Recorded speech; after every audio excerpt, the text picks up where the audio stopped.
The Force binds all things across the galaxy, connecting every living being in an invisible web of light and darkness. But what happens when something tears through from beyond? Carrying an energy the Force has never touched, wrapped in orange and black, screaming defiance at the very fabric of reality itself. The hyperspace anomaly appeared without warning above Coruscant's glittering cityscape. No ship, no distress beacon. Just a rippling wound in space that burned with colors sensors couldn't classify. Then something fell. A streak of gold and orange plummeting through atmospheric layers, trailing energy that made every Force sensitive within 100 kilometers flinch. In the Jedi Temple, Master Yoda's ears twitched. A disturbance I sense, neither light nor dark, yet alive. The object, no. The person crashed into the industrial sector's abandoned warehouse district with enough force to crater Durasteel. Emergency response droids arrived first, scanners blaring confusion at the biological readings. Human male, adolescent, vital signs impossibly strong despite the impact, wearing orange and black clothing of unknown material. Unconscious, but smiling. Then the Separatist patrol arrived. "Secure the anomaly," the tactical droid commanded, its mechanical voice emotionless. "Count Dooku wants whatever caused that energy spike." Battle droids swarmed the crater, magnetic binders ready. They didn't expect the boy's eyes to snap open, blue as hyperspace and just as fierce. Where am I?" Naruto Uzumaki pushed himself up, head spinning. The last thing he remembered was trying to master the Hiraishin, flying thunder god technique, in the woods outside Konoha. There'd been a strange pulling sensation. Then his chakra had gone haywire. And then nothing. Now he was surrounded by weird metal soldiers pointing staff weapons at him. "You will come with us," the tactical droid stated. "Resistance is futile." Naruto grinned despite his confusion. "Yeah? Believe it or not, I've heard that before." His hands flashed through signs. Ram, snake, tiger. Shadow clone jutsu. 20 perfect copies exploded into existence with puffs of white smoke. The battle droid's processors couldn't compensate. One Naruto became 20, and suddenly the ambush reversed. Clones tackled droids with superhuman strength, shattering metal bodies with taijutsu strikes that shouldn't have been possible for unarmed combatants. The tactical droid attempted to call for reinforcements, but an orange-clad fist caved in its chest plate. "That's what you get for pointing weapons at people, you know." Naruto dispersed his clones, breathing hard. Something felt off about his chakra, like trying to breathe underwater. Everything worked, but there was resistance he'd never felt before. And where was Kurama? The Ninetales' presence in his mind was distant, faint, like shouting across a canyon. Then the real soldiers arrived. 2 Republic gunships descended, sleek and purposeful. Clone troopers in white armor rappelled down, blasters raised, but not firing. And standing between them, 2 figures that made Naruto's instincts scream danger. Not from hostility, but from sheer presence. One had reddish-brown hair and a beard, wearing brown robes and carrying a metal cylinder on his belt. His eyes were kind but calculating. The other was younger, maybe early 20s, with a mechanical arm and an intensity that reminded Naruto of Sasuke. Both radiated something Naruto had never felt before, an energy that wasn't chakra but somehow felt similar, vast and deep as an ocean. "Easy there," the bearded one said, hands raised peacefully. His accent was cultured, almost amused. "We're not with those droids. I'm Obi-Wan Kenobi, and this is Anakin Skywalker. We're Jedi Knights, and we'd very much like to know how you just created 20 copies of yourself." Naruto's guard stayed up, but something in the man's tone made him relax slightly. "Jedi? What's that? And where am I? This doesn't look like anywhere near the Hidden Leaf Village." Anakin and Obi-Wan exchanged glances. The younger Jedi stepped forward, mechanical hand resting on his lightsaber hilt. "You're on Coruscant, capital of the Galactic Republic. And I don't sense you in the Force, but you're definitely not normal. What are you?" "I'm Naruto Uzumaki, and I'm gonna be Hokage someday. Believe it." The proclamation came automatically, full of conviction despite his confusion. Now seriously, where's Coruscant? Is that near the Land of Fire? And what's this Force thing you keep talking about? Obi-Wan's expression shifted to concern. Anakin, he's not joking. He genuinely doesn't know where he is. The Jedi Master reached out with the Force, trying to sense the boy's intentions, his nature. What he found was strange. Not darkness, but not quite light either. Something foreign wrapped around a core of absolute determination. Young man, I think you're very far from home. Farther than you can imagine. More separatist forces were inbound. The battle droid's distress signal had gone through. Obi-Wan made a command decision. We need to leave, now. You can come with us and we'll sort this out at the temple, or you can stay here and deal with about 100 more of those droids. Your choice. Naruto looked at the smoldering droid parts, then at the two strange warriors offering help. His instincts, honed by years of fighting and surviving, told him they weren't lying. And if he was really somewhere far from home, he'd need allies. All right, I'll go with you. But I'm warning you, I don't trust easily. And if this is some kind of trap, I'll fight my way out. Believe it. Anakin actually smiled. I like him already. As the gunship lifted off, carrying Naruto toward the massive Jedi temple gleaming in the distance, none of them knew they'd just introduced an element into the Clone Wars that would challenge everything the Jedi Order thought they knew about the Force, destiny, and the power of never giving up. If you want to see more characters enter the Star Wars galaxy, hit that subscribe button and drop the name of a character you'd want to see in the comments below. May the Force be with you. The Jedi Temple's holding cell was comfortable as prisons went. Soft lighting, a meditation mat, even a food dispenser. But it was still a cell, and Naruto paced it like a caged fox, his frustration mounting with each circuit. This is ridiculous! He slammed his fist against the energy barrier, watching it ripple but hold firm. I told them I'm not an enemy. 3 hours had passed since the gunship landed. Obi-Wan and Anakin had been apologetic but firm. Until the council determined he wasn't a separatist threat, he'd have to wait here. They'd taken his kunai, his shuriken, even his headband. The latter bothered him most. That headband represented everything he'd fought for. Outside the cell, 2 Jedi Temple guards stood motionless, their yellow double-bladed lightsabers inactive but ready. They hadn't spoken once. Naruto had tried talking to them, joking, even making faces. Nothing. It reminded him too much of Anbu, and he didn't like it. Kurama? He called inward, seeking the Nine-Tails' familiar presence. You there, buddy? The response came faint and distorted, like a radio signal through a storm. Barely. Something wrong. Can't reach. Then silence. Naruto's fists clenched. Whatever had happened when he'd tried to perform that jutsu, it had done something to their connection.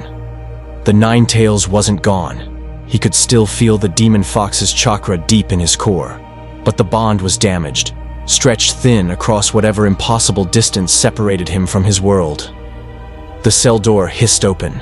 Obi-Wan entered, followed by Anakin and a Togruta girl about Naruto's age with blue and white headtails and orange skin. She wore similar robes to the men, with 2 lightsabers on her belt and a confident stride that immediately reminded Naruto of Sakura. Sorry about the accommodations, Obi-Wan said, genuinely apologetic. The council needed time to deliberate. You're unprecedented. Yeah, well, I'm used to people not knowing what to do with me. Naruto crossed his arms. So, what's the verdict? Am I a prisoner or not? Anakin leaned against the wall, studying Naruto with unconcealed curiosity. Depends. Can you explain what you are? We've consulted every database in the temple, and there's no record of your shadow clone jutsu or chakra or anything else you mentioned. It's like you appeared from nowhere. That's because I did. Naruto met their eyes steadily. I don't know how, but one minute I was training in my village, and the next I'm falling through some kind of rip in the sky? And now I'm on a planet I've never heard of, surrounded by people who use powers I don't understand. His voice softened. I need to get home. My friends, they'll be worried. And my village needs me. The Togruta girl stepped forward, her blue eyes sharp with intelligence. I'm Ahsoka Tano, Anakin's Padawan, and I've got to ask, when you made those copies of yourself, were they solid? Like, could they actually fight? Sure could. Naruto's grin returned. Shadow clones aren't illusions or holograms or whatever. They're real copies. They can hit, get hit, and when they disperse, I get all their memories and experiences. It's how I train. All three Jedi stared. Anakin pushed off the wall. Wait, you're saying you can create perfect duplicates that learn independently, and then you absorb all that knowledge simultaneously? Do you have any idea how— Unprecedented, Obi-Wan interrupted, stroking his beard thoughtfully. And potentially dangerous in the wrong hands. The council is divided. Master Windu believes you should be held until we understand your abilities fully. Master Yoda. He paused. Master Yoda wants to train you.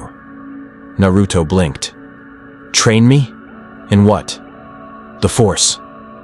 Obi-Wan gestured, and Naruto's confiscated headband floated from a nearby table, drifting through the air to hover in front of him. The energy that binds the galaxy together. We Jedi can sense it in all living things, use it to enhance our abilities, to see the future, to influence minds. But we can't sense it in you, at least, not the way we're used to. Your chakra is something different, similar, but fundamentally foreign. Naruto snatched his headband from the air, tying it around his forehead where it belonged. So you're saying your force and my chakra are different kinds of energy? Perhaps parallel evolutions, Obi-Wan suggested. Developed in separate dimensions? Realities? I confess, the theory is beyond my expertise, but Master Yoda believes that if you're stuck here, you should learn to defend yourself. The galaxy is at war, and someone with your abilities, untrained and unaligned, would be a target for both sides. War? Naruto's expression darkened. What kind of war? Ahsoka took over the explanation, her voice carrying the weariness of someone too young forced to be a soldier. The Clone Wars, the Galactic Republic, that's us, is fighting the Confederacy of Independent Systems, the Separatists. They want to break away from the Republic, and they're using droid armies to conquer systems. We Jedi serve as generals, leading the clone army to protect innocent people. Clone army? Naruto's eyes widened. You mean like— Not like your shadow clones, Anakin clarified. Actual clones, genetically identical soldiers grown from a template, trained from birth to fight. They're good men, brave soldiers. But yes, it's complicated. His mechanical hand clenched unconsciously. Naruto's mind reeled. An entire galaxy at war, soldiers created just to fight, and warrior monks with mysterious powers leading armies. It sounded insane. It also sounded like exactly the kind of situation where people got hurt, where the innocent suffered, where someone needed to step up and protect those who couldn't protect themselves. If I train with you, Naruto said slowly, will you help me find a way home? Obi-Wan nodded. You have my word. We'll dedicate resources to researching dimensional travel, hyperspace anomalies, anything that might explain how you arrived. But Naruto, his expression grew serious. I won't lie to you. It might take time, possibly a long time, and in the meanwhile, you'll be safer learning about this galaxy than stumbling through it blindly. Master Yoda's waiting in the council chamber, Ahsoka added.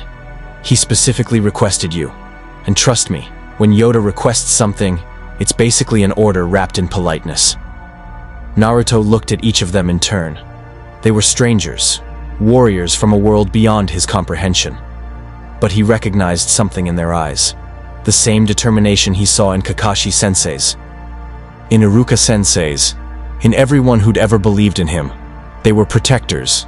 Imperfect, maybe, but trying to do good in a complicated galaxy. All right, he decided.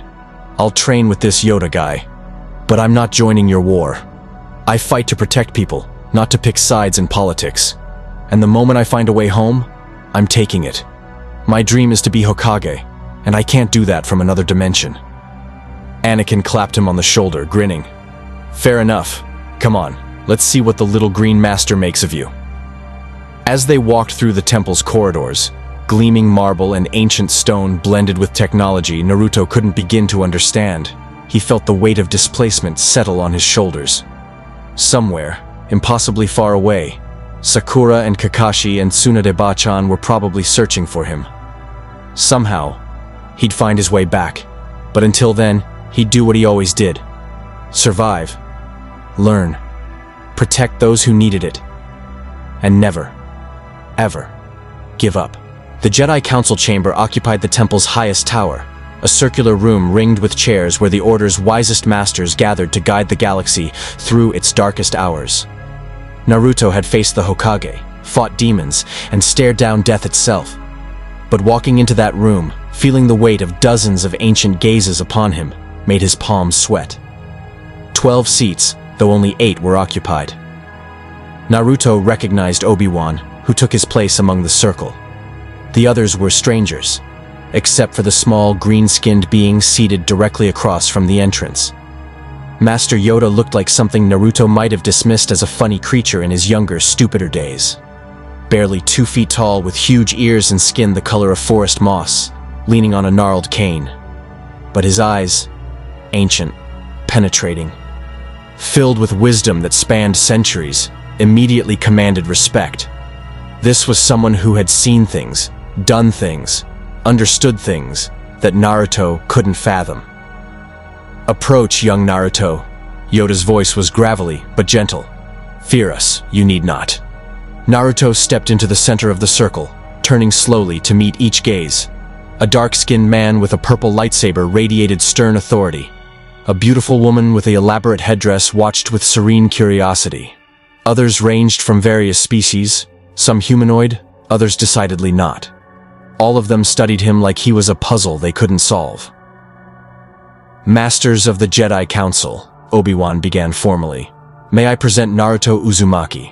As reported, he appeared above Coruscant through an unidentified spatial anomaly, demonstrates abilities unknown to our records, and appears to genuinely have no knowledge of our galaxy. The stern man, Master Mace Windu, Naruto would learn, leaned forward. "You claim to use something called chakra. Demonstrate." Not a request. An order. Naruto bristled instinctively at the tone, but reminded himself these people were trying to help. Probably. "All right, watch closely." He formed the hand seal. Shadow Clone Jutsu. 5 copies of Naruto burst into existence, each one solid and grinning. The Jedi reacted immediately, not with fear, but with intense focus. Naruto could feel their strange energy probing his clones, trying to understand. "Fascinating," the elegant woman murmured.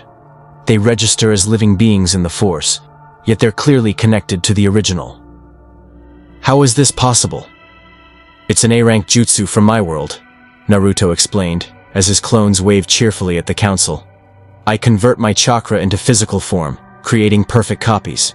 They think independently, but we share information when they disperse." He snapped his fingers, and the clones vanished in puffs of smoke. "See?" Yoda's ears twitched. "This chakra? Describe it, you will." Naruto struggled for words. "It's life energy? Everyone in my world has it, created from physical energy and spiritual energy combined. Ninja trained to mold it, shape it, use it for jutsu, techniques. Some people have special abilities tied to their chakra, like my friend Neji can see chakra pathways, or Kakashi-sensei can copy jutsu by watching them." "And the fox?" Yoda asked quietly. The room went silent. Naruto's eyes widened. "How did you sense it? I do. Sealed within you, a great beast, angry, trapped, yet not hostile to you specifically." Yoda's gaze was knowing, sympathetic even. "Carried this burden long, have you?" Naruto's throat tightened. He'd grown used to people either fearing the Nine Tails or ignoring its existence. But this ancient being understood immediately. Not just that Kurama existed, but what it meant to carry such a weight. "Since I was born," The nine-tailed fox nearly destroyed my village 16 years ago. The fourth Hokage, our leader, sealed it inside me to save everyone. Most people back home see me as the demon. Some see me as the hero who contains it. Few see me as just Naruto.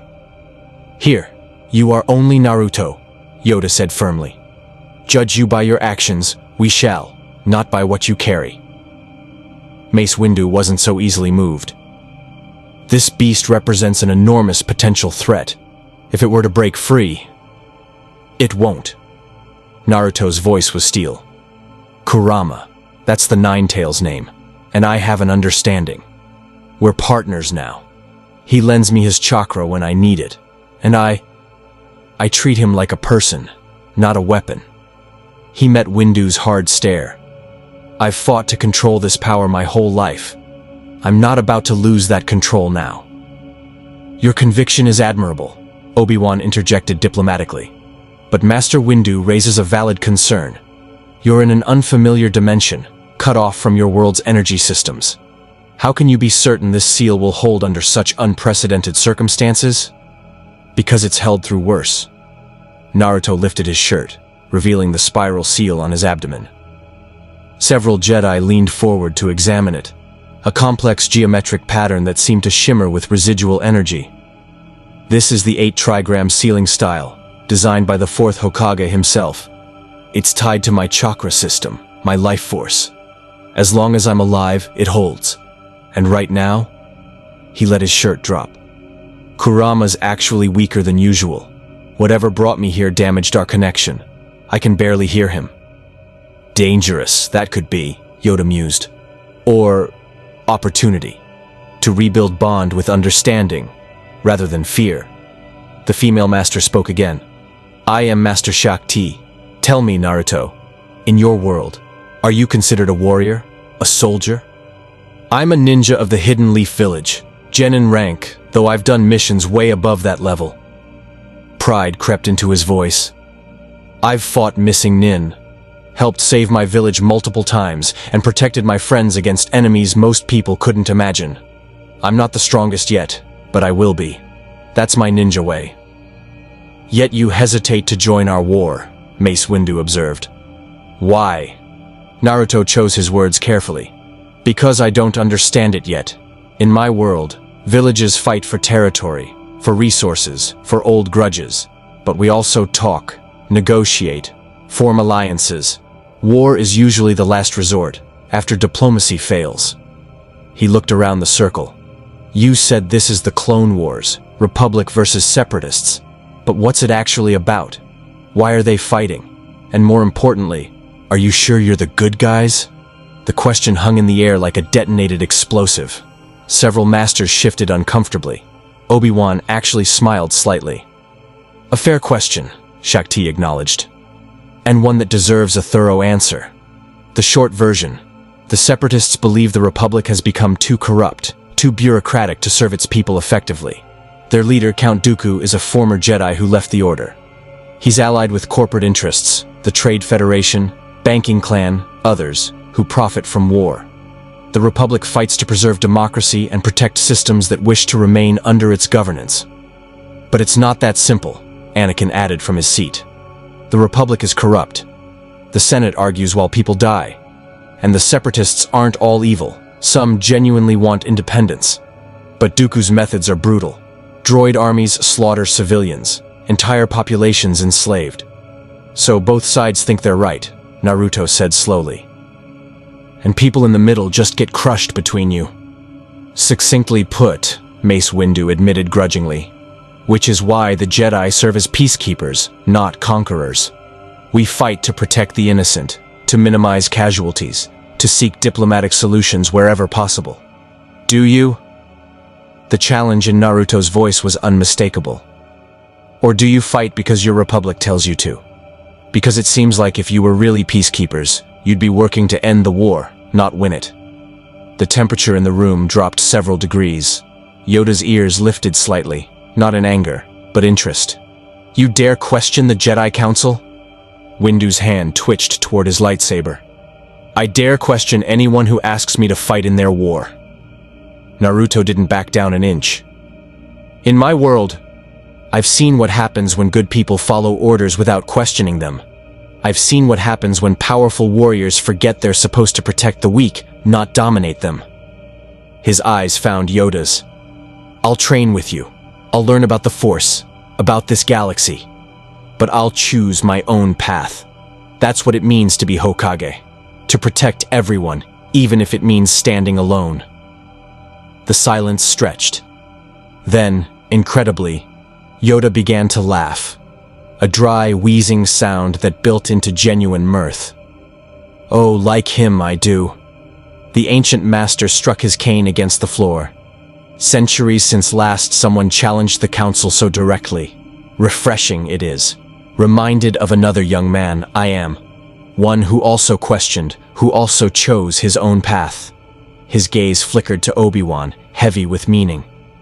Master Yoda, Windu protested. You cannot seriously suggest...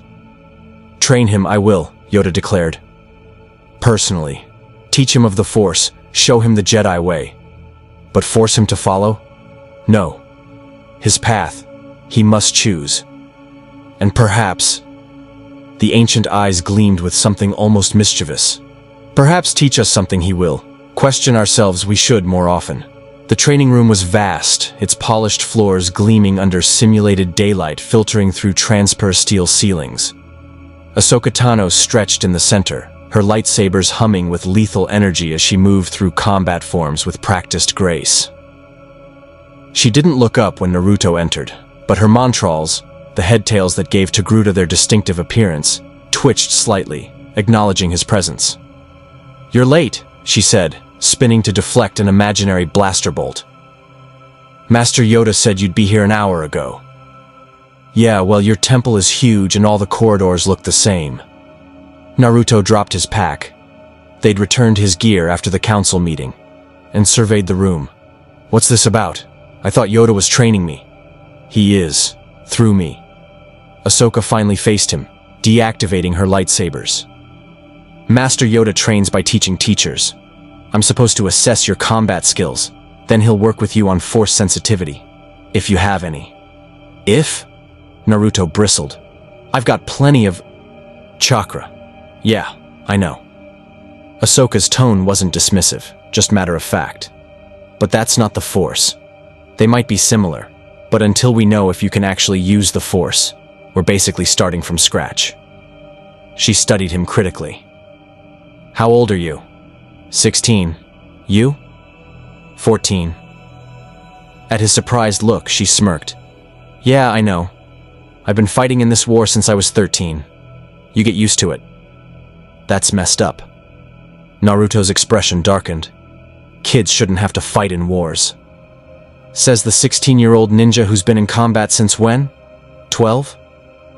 That's different. How? Ahsoka challenged. Because your village called it missions instead of war? Look, I get it. This galaxy is probably weird for you.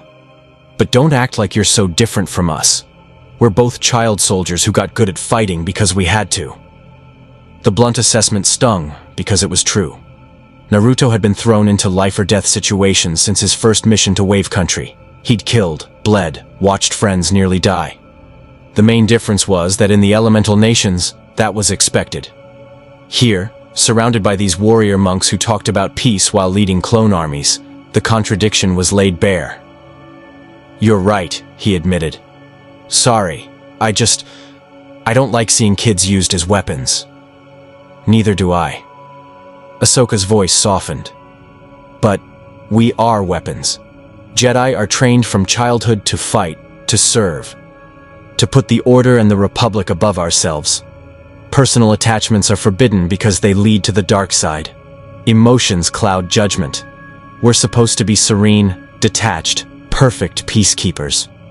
She ignited her lightsabers again. Which is why I want to see what you've got. Because if you can make copies of yourself and fight without the Force, maybe there's something we Jedi have been missing. Naruto grinned. Now this was a language he understood. All right, but don't cry when I beat you. Big talk from someone who doesn't even know what a lightsaber can do. Ahsoka settled into a ready stance. First lesson. These blades cut through almost anything. Armor, blast doors, flesh, doesn't matter. One touch and you're missing a limb. They also deflect blaster bolts, which is how Jedi serve as deflectors in battle. So basically don't get hit. Naruto cracked his knuckles. Got it. Second lesson, I'm faster than I look. The Force enhances Jedi reflexes, strength, and perception. I can see attacks before they happen, move faster than normal humans, and jump about 30 feet straight up. She smiled. Just so you know what you're dealing with. Cool. I can do most of that with chakra. Naruto formed the cross seal. Shadow clone jutsu. 10 Narutos exploded into existence, immediately spreading out to surround Ahsoka. She tensed, reaching out with the Force, trying to determine which was the real one. They all felt equally real. Living beings with mass and presence. Impossible. Interesting tactic, she said. But quantity doesn't beat quality. She moved. To Naruto's eyes, trained by years fighting Sharingan users and speedsters like Rock Lee, Ahsoka was fast, maybe Jonin level, but not impossibly so. The first clone she struck dissolved in smoke, but 3 more immediately attacked from different angles. Her green and yellow-green blades became a defensive blur, cutting through clones with lethal efficiency. Each one that dissolved sent its memories back to the original. She favors her right side, Naruto learned. Defends high better than low, and she's holding back, I can tell. Not bad, the real Naruto called, watching from the perimeter. But you're fighting blind. Let me show you how we do it back home. He charged, 3 clones matching his pace. Ahsoka pivoted to engage, but this time the coordination was different. Less random assault, more team tactics. 1 clone fainted high, while another swept low. She jumped, enhancing the leap with the Force to clear them both, but that's what Naruto wanted. While she was airborne, the real Naruto formed a Rasengan, chakra spiraling into a visible sphere of destructive force in his palm. Rasengan! He thrust it upward. Ahsoka's eyes widened. She could feel the energy in that sphere, different from the Force but unmistakably dangerous. She twisted in midair, bringing both lightsabers down to intercept. The collision was spectacular. The Rasengan, pure rotating chakra, met plasma blades backed by the Force. Energy discharged in a bright flash, sending both fighters skidding backward. Naruto's attack dispersed, but Ahsoka's lightsabers flickered, their containment fields temporarily disrupted by the foreign energy. They faced each other across the training floor, both breathing hard, both grinning. Okay, Ahsoka admitted, deactivating her sabers. That was actually impressive. What was that sphere thing? Rasengan. It's a high-level technique that took me forever to learn. Naruto rubbed his palm. It stung from the contact with those plasma blades. Your lightsabers are no joke either. If I hadn't put enough spin on the Rasengan, they'd have cut right through it. And if I'd been fighting for real, I'd have used the Force to predict your attack before you made it. Ahsoka walked over, offering her hand. Naruto took it, surprised by the firm grip. But you've got skills. Real ones. Master Yoda was right. You don't need the Force to be dangerous. The training room doors hissed open. Master Yoda entered, moving with surprising speed despite his cane, with Obi-Wan and Anakin following behind. The ancient Jedi's eyes twinkled with approval. Impressive demonstration it was, Yoda said. But only beginning this is. Padawan Tano. Compare young Naruto to Jedi, would you? Ahsoka considered. His physical abilities are comparable to a Jedi Knight, maybe slightly below due to lacking Force enhancement. His tactical thinking is good, better than most Padawans. The Shadow Clones are a major advantage, because each one learns independently. If he could produce hundreds... Thousands, Naruto corrected. On a good day anyway, though that many would tire me out pretty quick in this galaxy. Every Jedi in the room stared. Anakin broke the silence. Thousands? You can make thousands of yourself? It's how I trained to use the Rasengan so fast. Created 1,000 clones, had them all practice simultaneously. What would take someone years took me weeks.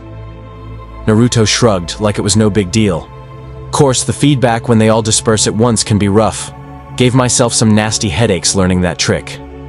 Obi-Wan stroked his beard thoughtfully.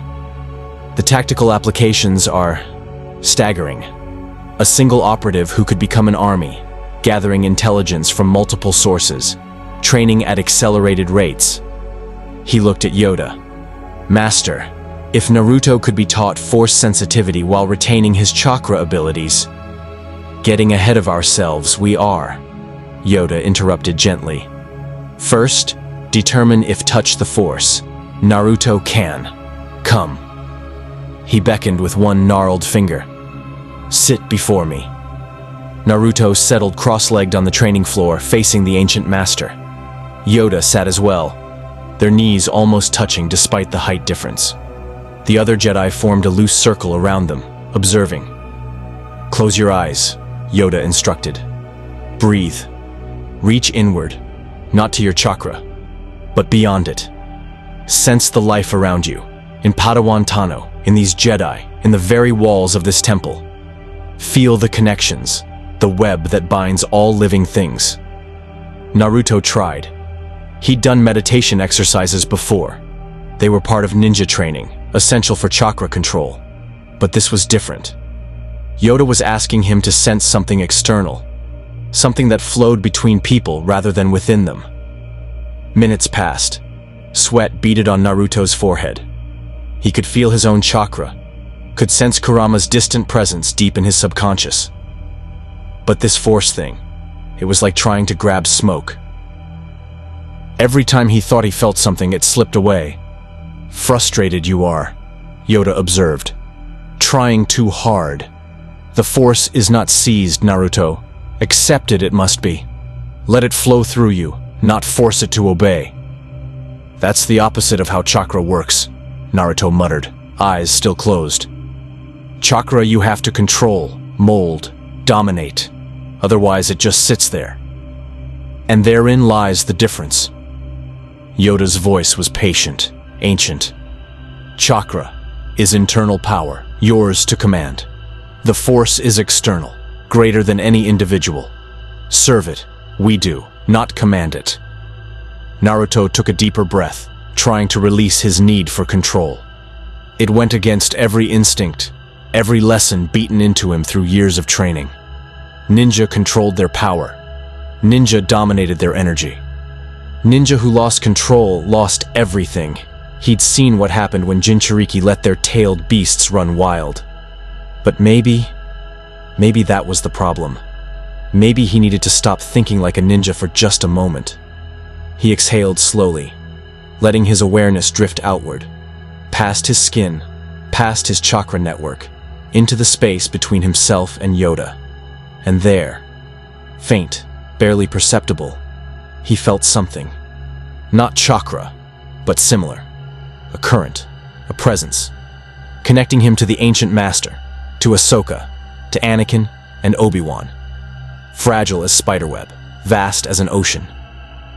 I feel something, Naruto whispered. It's like there's threads everywhere, connecting everything. But they're so faint I can barely... The sensation vanished the moment he focused on it.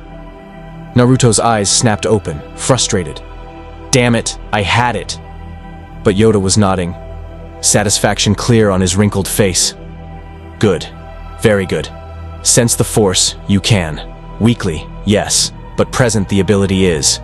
Your chakra interferes, loud music drowning out whisper. But with training, with patience, he smiled. Unique you will be, young Naruto. A bridge between two powers. Anakin crouched beside them, his mechanical hand flexing unconsciously. So he can learn to use both? Chakra and the Force? Or neither will work properly, Obi-Wan cautioned. The interference could cripple both abilities. We're in uncharted territory here. Then we chart it, Naruto said firmly, standing. I didn't come here to sit around being helpless. If I'm stuck in this galaxy until I find a way home, I'm going to learn everything I can. Your force, your technology, your combat styles, all of it. Ambitious, Ahsoka grinned. I like it. So what's first, Master Yoda? Force meditation? Lightsaber training? Neither. Yoda stood as well, his cane clicking against the floor. First, understand this war. Naruto must. See it with his own eyes. Tomorrow, Deployment you have. All of you. To Ryloth, return you shall. Aid the Twi'lek people. Liberate their capital from separatist occupation. And young Naruto. The ancient eyes found his. With you he goes. Observer only, not combatant. Learn he will what this war truly means. Naruto's pulse quickened. Part of him wanted to protest. He wasn't a spectator, he was a fighter. But another part, the part that had learned wisdom through pain and loss, recognized the test. Yoda was giving him a chance to see this conflict firsthand before committing to any side, to judge for himself whether the Jedi's cause was worth fighting for. I'll go, he agreed. But Master Yoda, I have one condition. The room tensed. Making demands of the Grand Master was bold. Speak, Yoda prompted, amused rather than offended. If I see civilians in danger, people who need help, I'm not just going to stand there and watch. Observer or not, I protect people. That's non-negotiable. Silence. Then Anakin laughed, clapping Naruto on the shoulder. Oh yeah, you're going to fit right in with us. Actually, Obi-Wan interjected, that's precisely the Jedi way. We observe, yes, but we act when necessary to preserve life. Your condition is already our code, Naruto. Then we're going to get along just fine. Naruto's grin was fierce. When do we leave? Dawn, Ahsoka said. Which gives us about 8 hours. Come on, I'll show you to the quarters we set up for you. Fair warning, temple beds are basically stone slabs with thin cushions. Very ascetic Jedi aesthetic. As they walked toward the exit, Naruto glanced back at Yoda. The ancient master watched him go with an expression that was hard to read. Hope mixed with concern, curiosity tempered by caution. Like he saw something in Naruto that reminded him of another time, another young warrior who didn't quite fit the Jedi mold. Padawan Tano, Yoda called before they left. Guard him well. Special this one is. His path unclear it remains, but important. Yes, very important he may prove to be. Outside in the corridor, Naruto walked beside Ahsoka in comfortable silence for a moment before speaking. Can I ask you something? Sure. This war you're fighting, do you actually think you can win it? Or are you just trying to survive until something changes? Ahsoka's stride faltered slightly. When she answered, her voice was quieter, older than her 14 years. Honestly, I don't know. Master Anakin says we fight to protect people until diplomacy can work. Master Obi-Wan says we serve the Republic because the alternative is chaos. But sometimes, she touched her lightsaber hilts. Sometimes I wonder if we're just making it worse. Every battle we win, the Separatists respond with 3 more attacks. Every system we liberate, 2 more fall. And the clones, they die by the thousands. And nobody except us seems to care because they're just clones. They're people, Naruto said quietly. Doesn't matter how they were born. Exactly. Ahsoka stopped at a doorway, palming it open to reveal a sparse but clean room, meditation mat, small refresher unit, a viewport overlooking Coruscant's endless cityscape. Here's your quarters. Get some rest. Tomorrow's going to be intense. She hesitated, then added, and Naruto, thanks. For what? For asking hard questions. For not just accepting that we're the good guys because we say so. She smiled, but it was tinged with sadness. Most people don't question the Jedi. They shouldn't have to. But maybe they should. After she left, Naruto stood at the viewport, looking out at the alien city that stretched to every horizon. Somewhere out there, a war raged across thousands of star systems. Somewhere beyond that, impossibly distant, his own world continued without him. Sakura was probably worried sick. Kakashi would be investigating what happened. Tsunade would be furious and terrified in equal measure. I'll get back, he promised silently. I don't know how yet, but I will. That's my ninja way. Deep in his subconscious, Kurama stirred. The connection was still weak, still damaged, but the Nine-Tails voice came through clearer than before. Foolish Kit. Can't leave you alone. Minute. Naruto smiled despite everything. Miss me, Furball? Don't push your luck. Galaxy feels wrong. Be careful. The warning was genuine. Even weakened and distant, Kurama sensed something about this reality that troubled the ancient demon. The Force, perhaps, or something else. Some underlying current that the Nine-Tails' instincts recognized as dangerous. "I'll be careful," Naruto promised. "But tomorrow, we're going to war. What else is new? Just don't die." Annoying finding new host. The connection faded again. But this time Naruto didn't feel as alone. He had Kurama, however distant. He had his abilities, however strained. And maybe, just maybe, he'd found allies in this strange galaxy who understood what it meant to fight for something bigger than yourself. Tomorrow would bring battle, would test everything he thought he knew about war and justice and the cost of protection. But tonight, in this quiet room overlooking an alien world, Naruto Uzumaki did what he'd always done when facing the unknown. He prepared, he centered himself, and he absolutely refused to give up hope. Because that was his ninja way, and no dimensional barrier was going to change that. The Republic gunship rattled as it descended through Ryloth's atmosphere, its hull scarred from previous battles. Naruto gripped the safety harness, watching through the open bay doors as the Twi'lek homeworld materialized below. Rust-red deserts, jagged mountain ranges, and settlements that looked like they'd been carved from the stone itself. "First time off-world?" Commander Cody's voice crackled through his helmet comm. The clone commander stood beside Naruto, his orange-marked armor immaculate despite the chaos of war. "Gets easier." "Not my first time traveling," Naruto replied, raising his voice over the engine roar. "Just my first time doing it in a flying metal box." Around them, 24 clone troopers checked their weapons with practiced efficiency.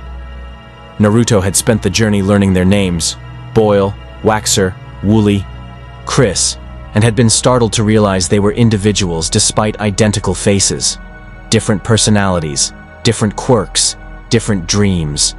Waxer collected stories from every planet they liberated. Boyle pretended to be gruff, but defended his brothers with fierce loyalty. They were soldiers, yes, but also human in ways that mattered. Obi-Wan stood near the cockpit, discussing strategy with Commander Cody through helmet displays Naruto couldn't see. Anakin and Ahsoka occupied the opposite bay, their lightsabers ready but inactive. The plan was surgical. Insert a strike team into Lesu, Ryloth's capital, disable the separatist tactical droid coordinating the occupation, and create an opening for the local resistance to retake their city. Simple, clean. Naruto had heard similar plans before missions that turned into absolute disasters. "We're approaching the drop zone," Cody announced. 60 seconds. The gunship shuddered as anti-aircraft fire erupted from below. Naruto watched tracer fire streak past, saw another Republic ship explode in a fireball that rained debris across the desert. His hands clenched. People had just died. Clones who'd been laughing and checking weapons minutes ago, now gone in an instant. "Stay focused," Anakin called across the bay, meeting Naruto's eyes. "First battle's always the hardest. Just remember your training." "I've been in battles before," Naruto shot back, but his voice lacked its usual confidence. This was different from fighting rogue ninja or even the Akatsuki.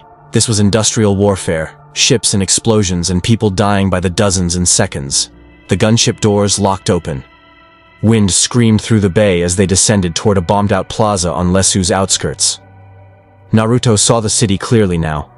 Beautiful architecture reduced to rubble, streets patrolled by skeletal battle droids, and in the distance, Twi'lek civilians being herded into containment zones by separatist forces. His blood boiled. Those were families, children, being treated like prisoners in their own city. 30 seconds! Check your gear! Cody's command cut through Naruto's anger. The clones moved with synchronized precision, weapons hot, minds focused on the mission. Professionals doing a job they'd been created for. The gunship touched down hard. "Go, go, go!" Clone troopers poured out, immediately engaging battle droids that converged on their position. Blue and red blaster bolts crisscrossed the plaza like deadly light shows. Obi-Wan and Anakin ignited their lightsabers, blue plasma blazing in the smoky air, and deflected incoming fire with impossible precision. Ahsoka followed, her smaller frame darting between cover points with enhanced agility. Naruto jumped from the gunship last, kunai in hand, every sense screaming danger. A battle droid swiveled toward him, blaster raised. "Roger! Roger!" Naruto moved on pure instinct. He was across the distance before the droid finished speaking, kunai slamming into its photoreceptor. The droid collapsed, sparking. Another turned toward him. He created 2 shadow clones, keeping the numbers manageable to conserve chakra, and they dismantled 3 more droids with taijutsu strikes that crushed metal chassis. "Stay with Commander Cody," Obi-Wan shouted over the chaos. "Observer, remember? Kind of hard to observe when they're shooting at me." Naruto ducked as a blaster bolt scorched the wall behind him. His clones dispersed, their memories flooding back. Droid positions, firing patterns, civilian locations 2 streets over. The firefight intensified. More droids poured from surrounding buildings, dozens, then hundreds. B-1 battle droids with their distinctive skeletal frames and mechanical voices, supported by heavier B-2 super battle droids whose wrist-mounted blasters carved through cover like paper. "Fall back to secondary position," Cody ordered. "Wooly, Chris, suppressing fire." The clones retreated in organized fashion, providing cover for each other. Naruto found himself moving with them, his ninja training adapting to their tactics. When Boyle's rifle overheated, Naruto threw a kunai that took down the super battle droid targeting him. When Waxer got pinned behind insufficient cover, Naruto created a clone that drew fire long enough for the trooper to reposition. "Kid's got skills," Boyle muttered appreciatively, slamming a fresh power pack into his DC-15. They reached the secondary position, a half-collapsed building offering elevation and cover. Obi-Wan and Anakin held the ground level, their lightsabers a whirling defense against the droid army. But there were too many. For every 10 droids they destroyed, 20 more arrived. From his vantage point, Naruto spotted the problem. 3 blocks north, a separatist command tank coordinated the droid reinforcements, its tactical droid directing forces with cold efficiency. Standard battle droids were expendable. But that tactical droid was the brain of the operation. "Commander Cody," Naruto pointed. "That tank, it's controlling everything. Take it out and the droids lose coordination." Cody raised his macro binoculars, confirming Naruto's assessment. "He's right. General Kenobi, we need to neutralize that tactical droid, but it's too well defended for a frontal assault." "Then we don't go frontal." Anakin's grin was reckless, even in the middle of a war zone. "Ahsoka, Naruto, with me. We'll flank around, infiltrate the tank, smash the droid. Quick and dirty." "Anakin, he's an observer," Obi-Wan began, "who just identified our primary target and has proven he can handle himself in combat." Anakin was already moving, force-enhanced leaps carrying him across rubble. "Come on!" Ahsoka followed without hesitation. Naruto glanced at Obi-Wan, who sighed heavily but nodded permission. Then Naruto was running, his body enhanced by chakra, keeping pace with 2 force users as they navigated the war-torn city. They moved through side streets, avoiding major droid concentrations. Naruto's chakra senses, less refined than the force but still functional, picked up life signs ahead. He raised a hand, signaling stop. "Civilians," he whispered. Around the corner, maybe 6 of them, hiding. Anakin reached out with the force, confirming. "Twi'lek family. Scared but unhurt.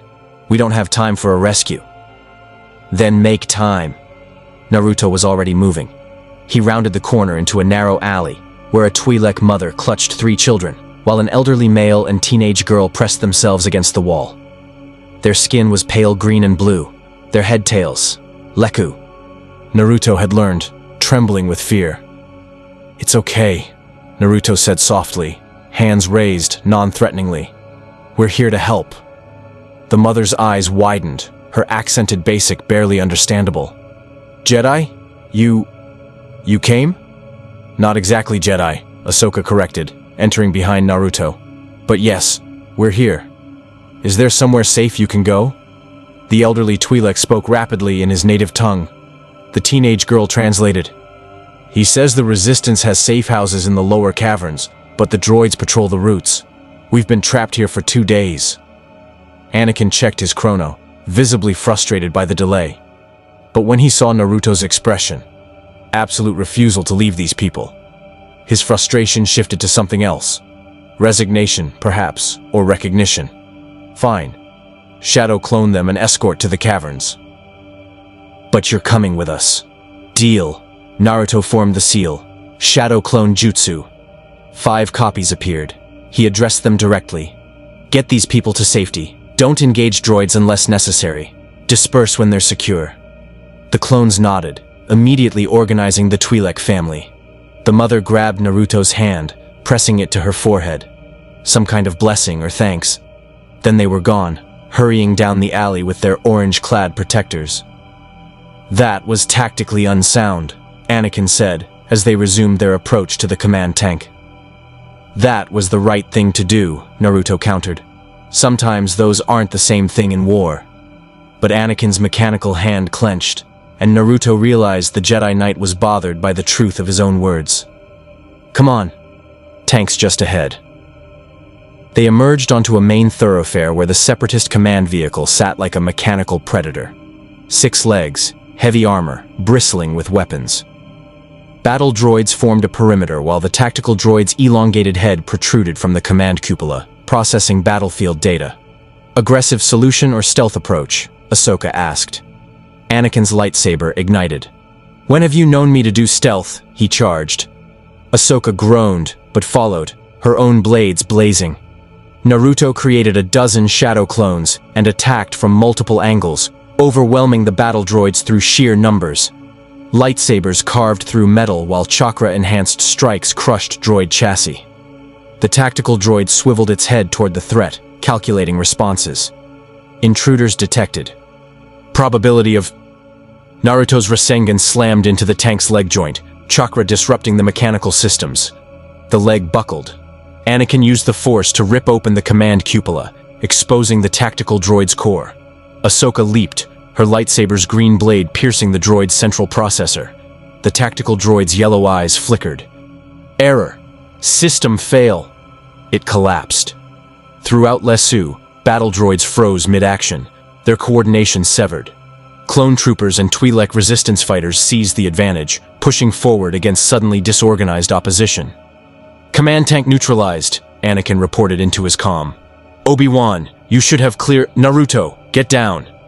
The destroyer droid came from nowhere, a wheel-formed droid that unfolded into a deadly tri-legged weapons platform, shields shimmering. Its twin blasters tracked Naruto with mechanical precision. Time slowed. Naruto saw the blasters charge, saw Anakin reaching out with the force too slow, saw Ahsoka moving to intercept from the wrong angle. His body moved on instinct.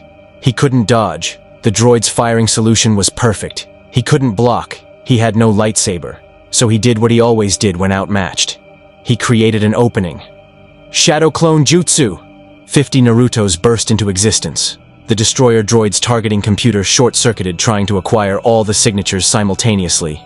In that half-second of confusion, 3 clones dogpiled the droid while the real Naruto formed a Rasengan and slammed it into the shield generator. The resulting explosion sent everyone sprawling. When the smoke cleared, the destroyer droid was scrap metal.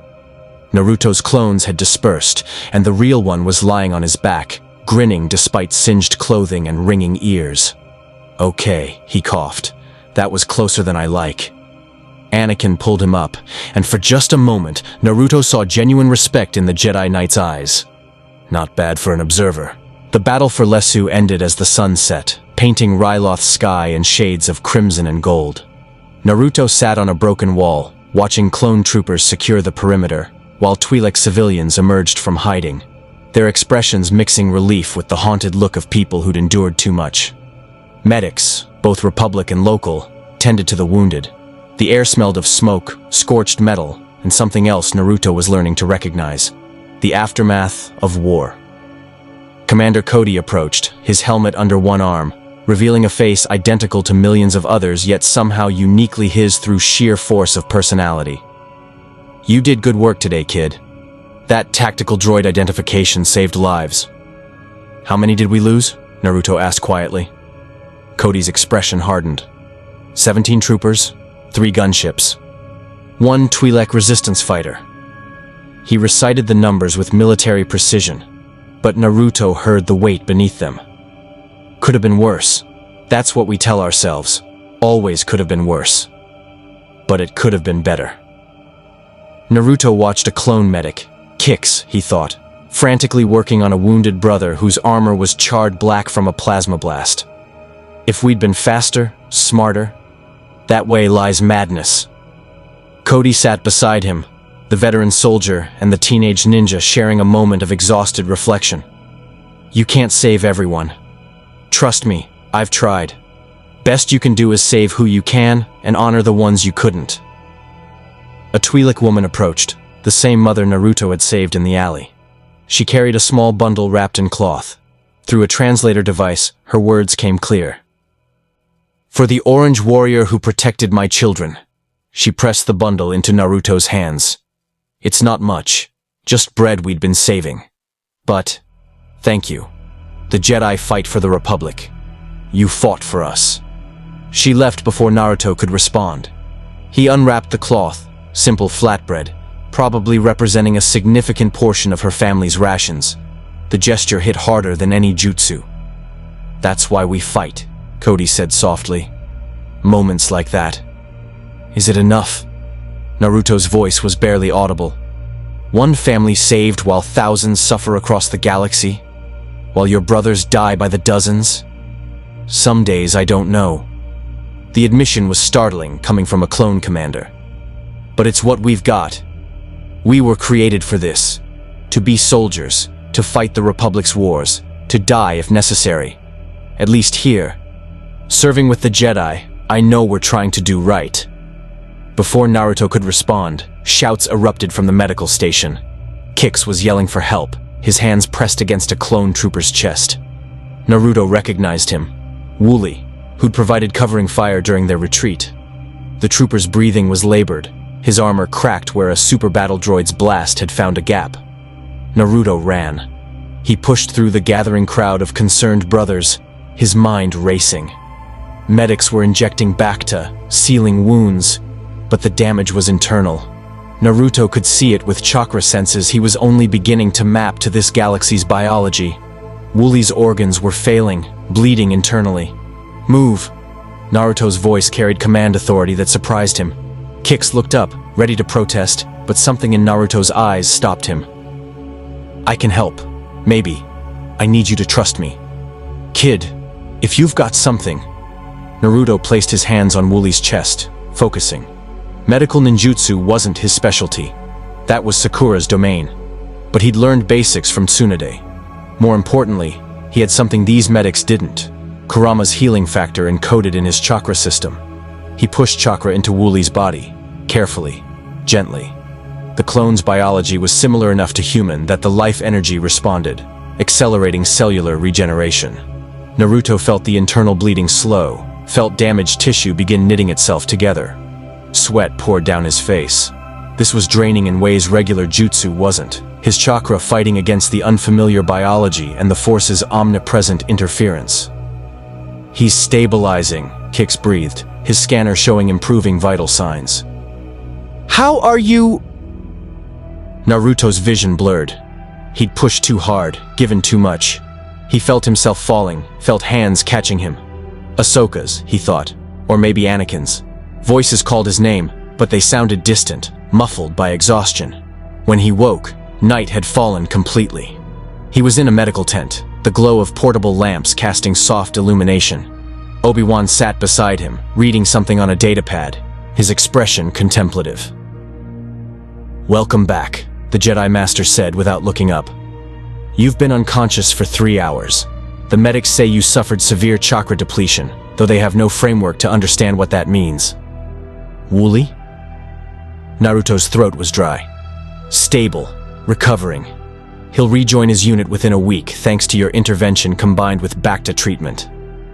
Now Obi-Wan did look at him. Eyes searching. That was quite remarkable. And quite dangerous. Kix says you nearly killed yourself saving a man you'd known for less than a day. He had brothers counting on him. Family. Naruto pushed himself upright despite his body's protests. I couldn't just watch him die. No, Obi-Wan agreed quietly. I don't suppose you could. You're rather like Anakin in that regard. Act first. Consider consequences later. Absolutely refuse to accept preventable death. He set down the datapad. The Council was right to be concerned about you. Not because you're dangerous to us, but because you're dangerous to yourself. That compassion, that drive to save everyone, it's admirable. It's also how Jedi fall to the dark side. By saving people? Naruto's voice sharpened with confusion and anger. By caring too much. By forming attachments. By letting fear of loss drive decisions. Obi-Wan's tone was gentle but firm. The Jedi Code teaches detachment not to make us heartless, but to keep us from being controlled by emotion. When you care deeply about specific individuals, you can be manipulated through them. You make poor strategic choices to save them at the cost of many others. You suffer when they die, and that suffering can turn to anger, then hate. That's the most messed up philosophy I've ever heard. Naruto met Obi-Wan's eyes without flinching. Caring about people isn't weakness. It's what makes us human. Back home, I've seen what happens when people stop caring. They become monsters. The Akatsuki, Orochimaru, even some Anbu who did their missions for so long they forgot why they were protecting the village in the first place. And I've seen what happens when Jedi love too deeply. Obi-Wan's voice carried old pain. I've seen good people fall to darkness because they couldn't let go. My own master. He trailed off, then shook his head. The point is, your instinct to save Wooly was admirable. But it was also reckless. You didn't consider the tactical situation, didn't assess whether your intervention would succeed, didn't calculate the cost to yourself or the mission if you'd failed. Because some things are more important than tactics. Naruto's frustration boiled over. You're telling me I should have just let him die because saving him was risky?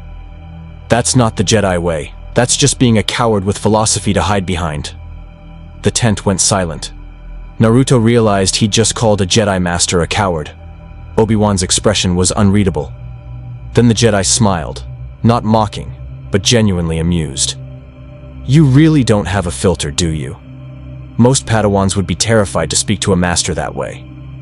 I'm not a Padawan, and I'm not afraid of people who use fancy words to justify not helping. But Naruto's anger was cooling, replaced by confusion. Why are you smiling? Aren't you mad? On the contrary, I find your perspective refreshing, challenging, uncomfortable, sometimes infuriating, but refreshing. Obi-Wan stood, stretching muscles stiff from sitting. The Jedi Order has existed for millennia, Naruto. Our ways are proven, refined through countless generations. But that doesn't make them perfect. Perhaps someone from outside, someone who doesn't worship our traditions, is exactly what we need to question assumptions we've held too long. He moved toward the tent exit, then paused. For what it's worth, I'm glad you saved Wooly. His brothers are glad. And yes, I would have done the same thing, though perhaps more carefully. His expression turned serious.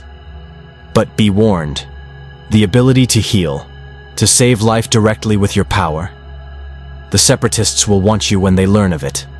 So will the Sith. You've just made yourself a target. After Obi-Wan left, Naruto lay back down, staring at the tent ceiling. His body ached. His chakra reserves were dangerously low, and he'd somehow managed to insult a Jedi Master while recovering from near-death chakra depletion. Typical day. But Wooly would live. That family in the alley was safe. The battle was won, at least for now. Outside he heard voices, clone troopers standing watch, their easy banter a counterpoint to the day's violence. Someone was telling a joke. Someone else laughed. These men, created in laboratories and bred for war, had found humor and brotherhood in the spaces between battles. Kit. Kurama's voice was stronger now, clearer. The healing had somehow strengthened their connection. You overdid it again. I know. But it worked. This time. Next time you might not wake up. This galaxy's energy still rejects our chakra. Every jutsu is harder, takes more, risks more. Then I'll get stronger. Adapt. Naruto's determination was absolute. That's what I do. Stubborn brat. But there was affection beneath the fox's gruffness. I felt what you felt when that clone was dying. You cared about him, after knowing him for hours. Should I not have? No. That's who you are. My idiot Jinchuriki who makes friends with everyone, even in dimensions that shouldn't exist. A pause. Just be careful. This place has darkness in it. Old darkness. The Jedi feel it, but don't understand it. You need to be ready. Ready for what? But Kurama had retreated again, the effort of communicating across dimensional barriers exhausting even the Nine Tails. Naruto was left with questions and warnings, lying in a medical tent on an alien world, wondering what he'd stumbled into. Tomorrow they'd return to Coruscant. Tomorrow he'd continue training, learning about the Force, trying to find a way home. But tonight, he'd saved a life. Tonight, he'd made a difference. For now, that was enough.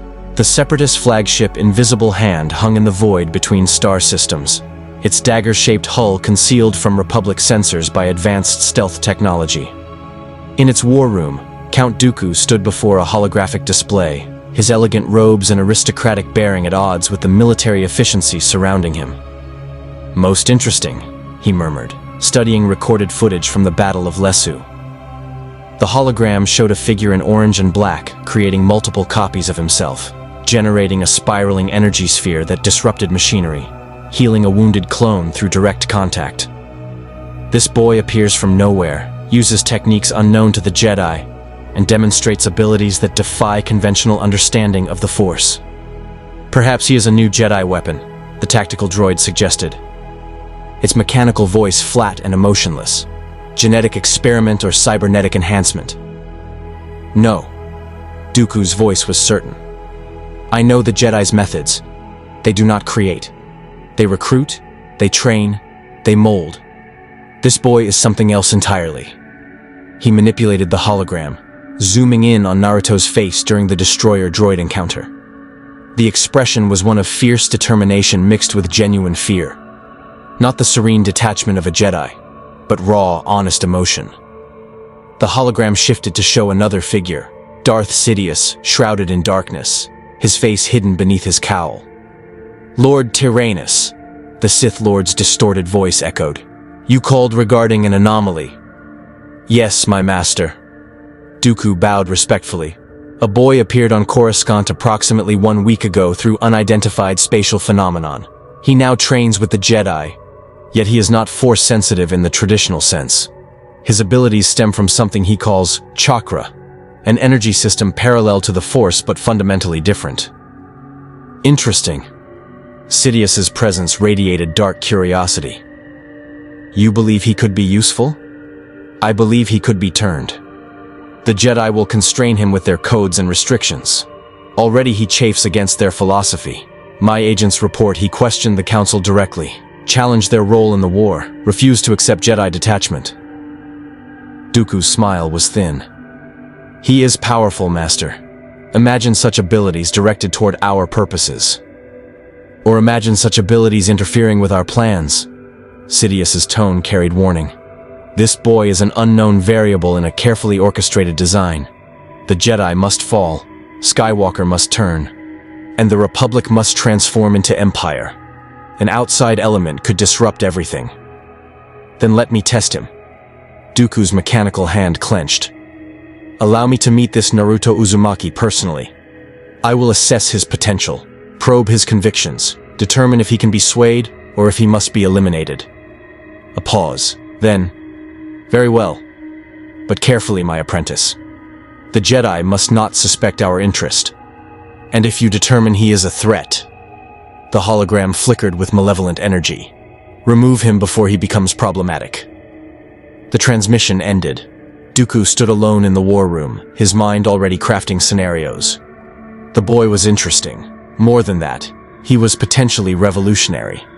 Someone who could use powerful abilities without the Force's restrictions, who thought independently of Jedi dogma, who questioned authority and chose his own path.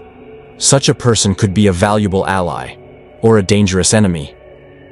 Prepare my personal ship, Dooku commanded the tactical droid, and arrange for Asajj Ventress to meet me on Ragosa. I have a task for her. 3 days later, Naruto stood in the Jedi Temple's room of 1,000 fountains, attempting what Master Yoda called meditation in motion. Water flowed through crystalline channels, exotic plants created pockets of serenity, and the Force, so Yoda claimed, was especially calm here. Naruto felt nothing but frustration. "Flow like water you must," Yoda's voice echoed from somewhere in the garden. The ancient master had a habit of hiding during these exercises, forcing Naruto to use both chakra senses and budding force awareness to locate him. Rigid like stone you are. Break, stone does. Adapt, water does. Easy for you to say, Naruto muttered, trying to sense Yoda's presence. The force was there. He could feel it now, after days of training.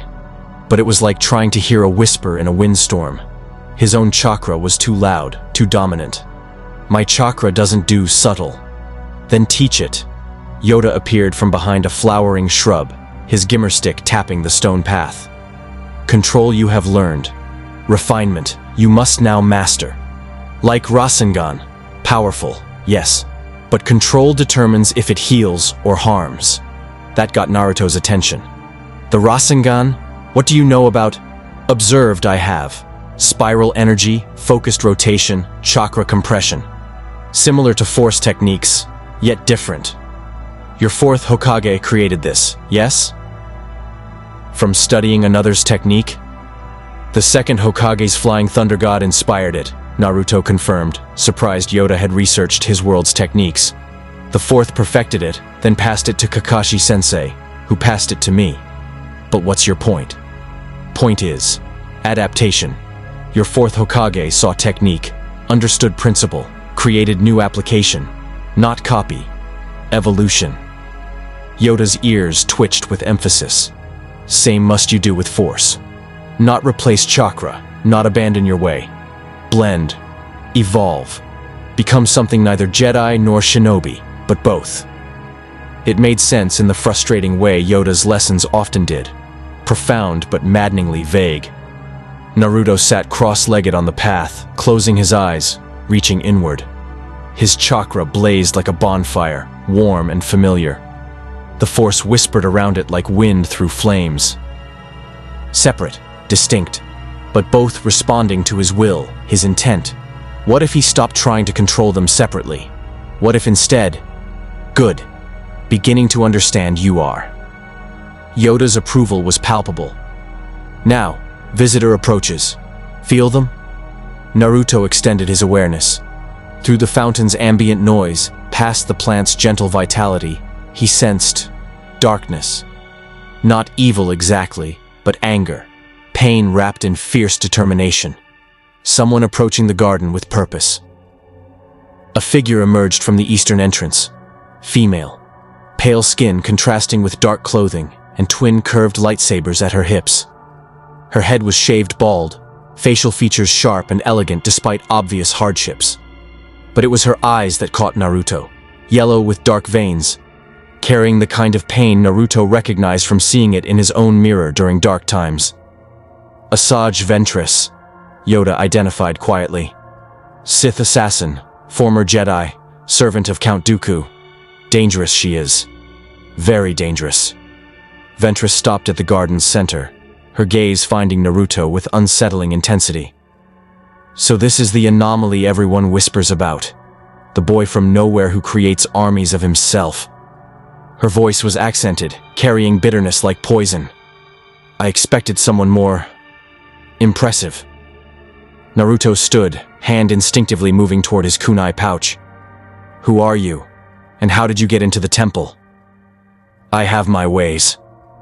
Ventress's smile was cruel. "As for who I am, I'm someone offering you a choice.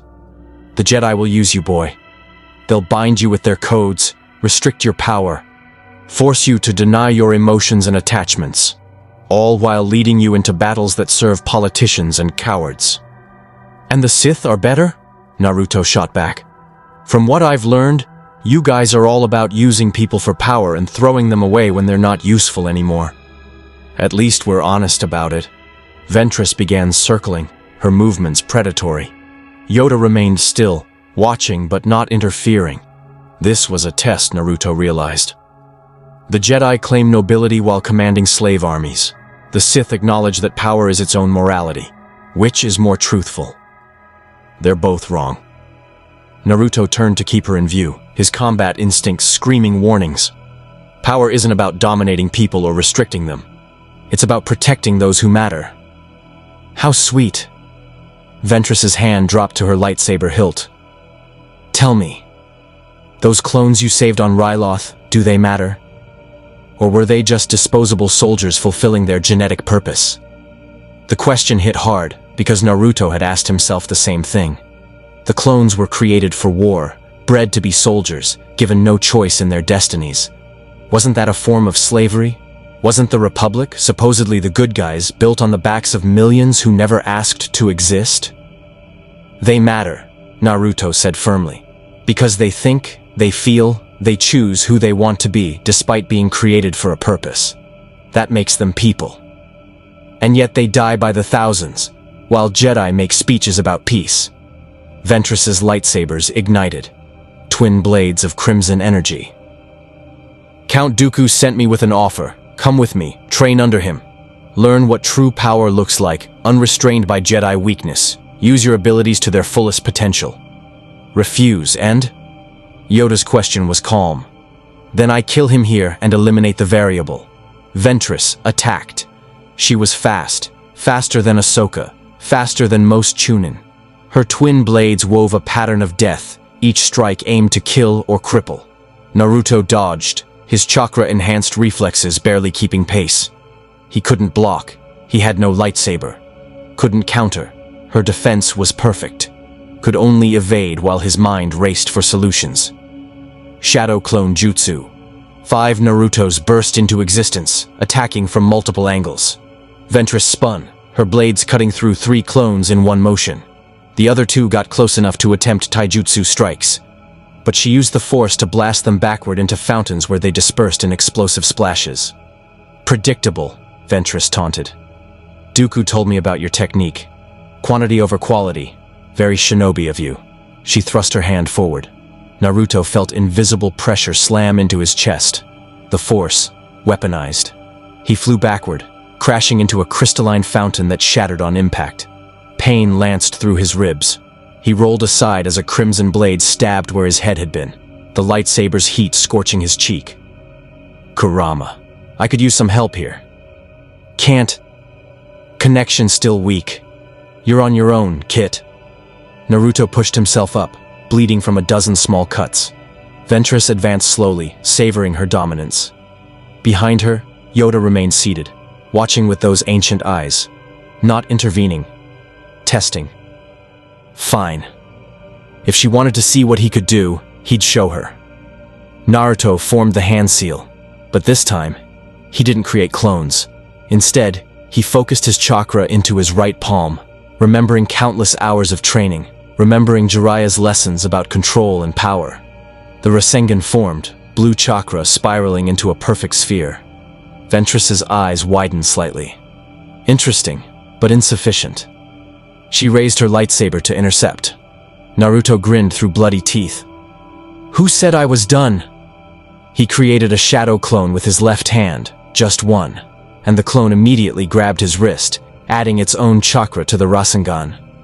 The sphere grew larger, rotated faster, its power doubling. Rasengan! He charged. Ventress met him head-on, lightsabers crossed to catch the chakra sphere. The collision sent shockwaves through the garden. Water fountains exploded, plants were torn from their roots, stone cracked beneath their feet. For 3 seconds they were locked together, red plasma against blue chakra, dark side against a power the Force didn't recognize. Then Naruto's clone dispersed, its chakra flooding back into the original. The sudden surge broke the stalemate. The Rasengan pushed through, struck Ventress's crossed lightsabers, and sent her flying backward through 2 fountains and into a wall hard enough to crater stone. Naruto collapsed to one knee, breathing hard. The Rasengan had taken more than expected. His chakra reserves were dangerously low again. But Ventress was down, her lightsabers deactivated, coughing as she pulled herself from the rubble. Impressive, she admitted, wiping blood from her lip. More impressive than I anticipated, Dooku will be pleased. Her gaze shifted to Yoda. You let him fight alone, old master? How very Jedi of you. Test it was, Yoda replied calmly. For both of you. Young Naruto needed to see Sith philosophy in action, and you needed to learn. Underestimating this one, fatal it could be. Ventress stood unsteadily, her hand moving toward her lightsabers. But something in her posture had changed. Less predatory, more calculating. The offer stands, boy. When the Jedi's restrictions become unbearable, when their hypocrisy suffocates you, remember, there are other paths. Count Dooku sees your potential. He would treat you as an equal, not a student to be molded. I'll find my own path, Naruto said. Always have. But it won't be yours. We'll see. Ventress activated something on her wrist, a personal cloaking device. She faded from view, though Naruto could still sense her presence moving toward the garden's exit. Her voice echoed back. The Clone Wars are just beginning, Naruto Uzumaki. Before they end, you'll have to choose which side of history you want to stand on. Choose wisely. Then she was gone, leaving only destruction and the lingering taint of the dark side in her wake. Yoda approached, his small form somehow commanding despite his size. Hurt, are you? Nothing serious. Naruto probed his ribs, bruised, not broken. Why didn't you help? She could have killed me. Could have, yes. Would have, no. Yoda's gimmer stick tapped Naruto's chest, right over his heart. Sensed your determination, she did. Your refusal to surrender. Reminded her of herself, perhaps, before darkness consumed her. Kill you, she intended. But respect you, she came to. He paused. And you. Kill her. You could have. At the end, when she was vulnerable. But didn't. Why? Naruto thought about it. She wasn't trying to kill me anymore. Just testing me, like you said. And... He struggled for words. She's angry. Hurt. I could feel it. Whatever happened to make her join the Sith, it broke something inside her. Killing her wouldn't fix that. Wouldn't help anyone. Compassion for enemies. Yoda's expression was unreadable. Dangerous, this can be. Manipulated, you could be. Or maybe I could reach her. Like I reached Kurama. Turned an enemy into an ally. Naruto met Yoda's ancient gaze.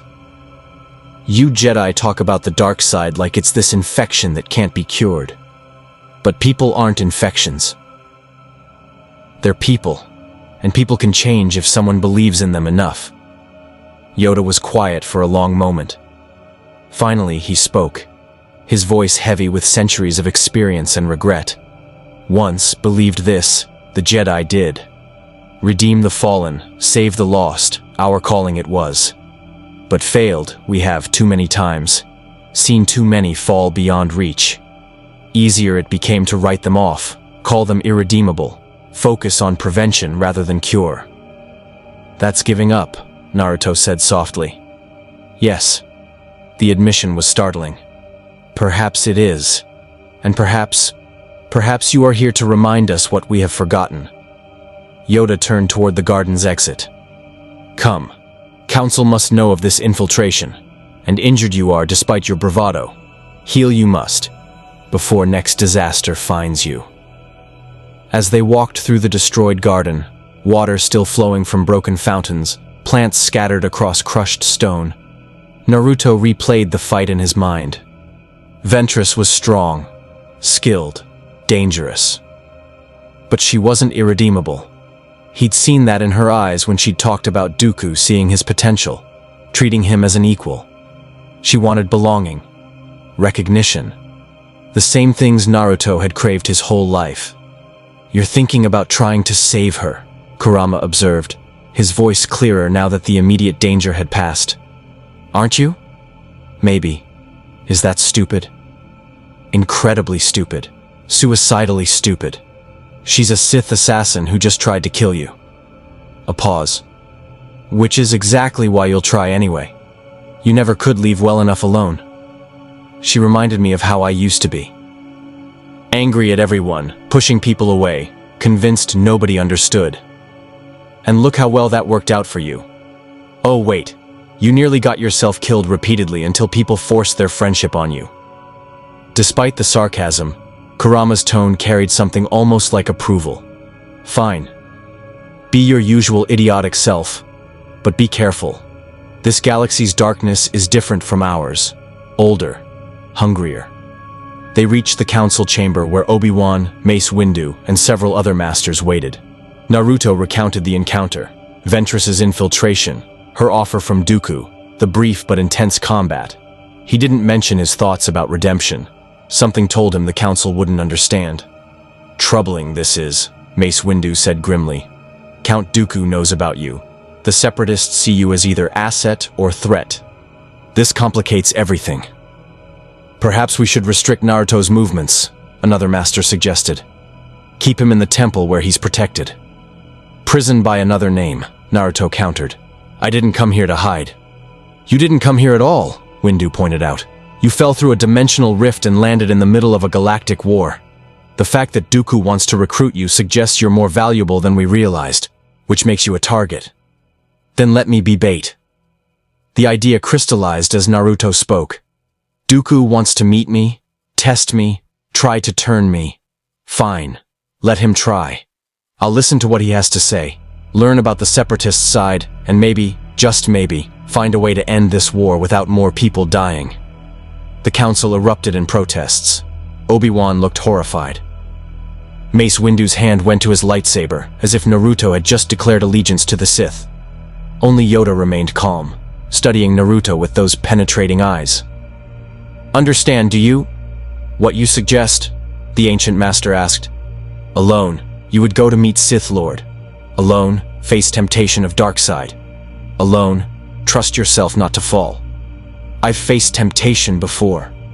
Naruto touched his stomach where the seal held Kurama. I've had power offered to me, had people try to corrupt me, had every reason to give in to hate and anger. But I didn't. Because I know who I am and what I believe in. He looked at each council member in turn. You're fighting a war you don't know how to win. You're trapped between Republic corruption and Separatist brutality. Maybe someone from outside your system is exactly what you need to break the stalemate. Or maybe you'd hand the Sith exactly what they want, Mace Windu said coldly. A powerful, naive outsider they can manipulate into disrupting the Jedi Order from within. Then you don't trust me. Naruto's voice was flat.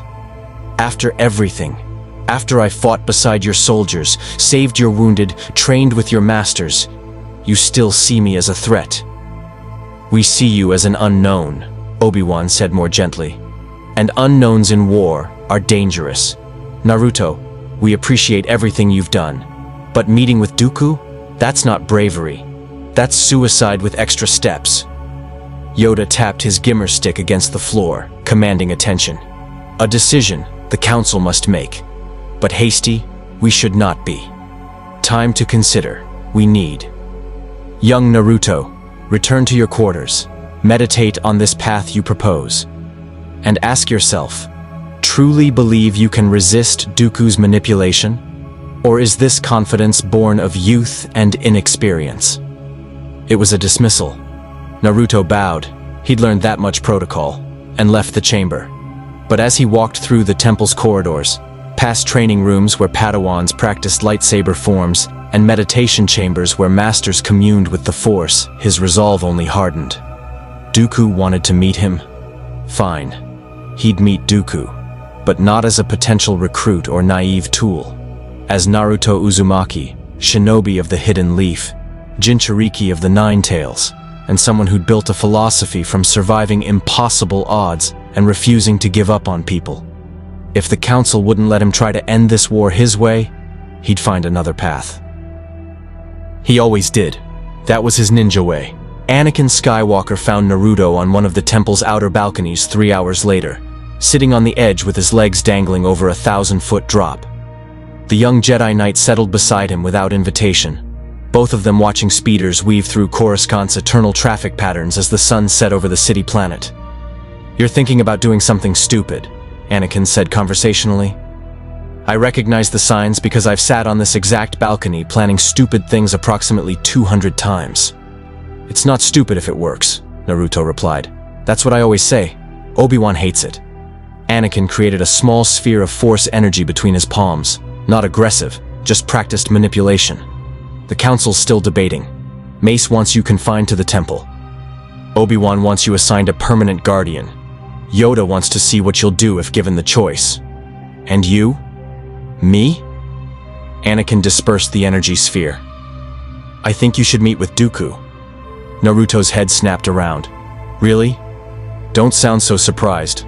I'm not a traditional Jedi. Ask anyone. Anakin's mechanical hand clenched unconsciously.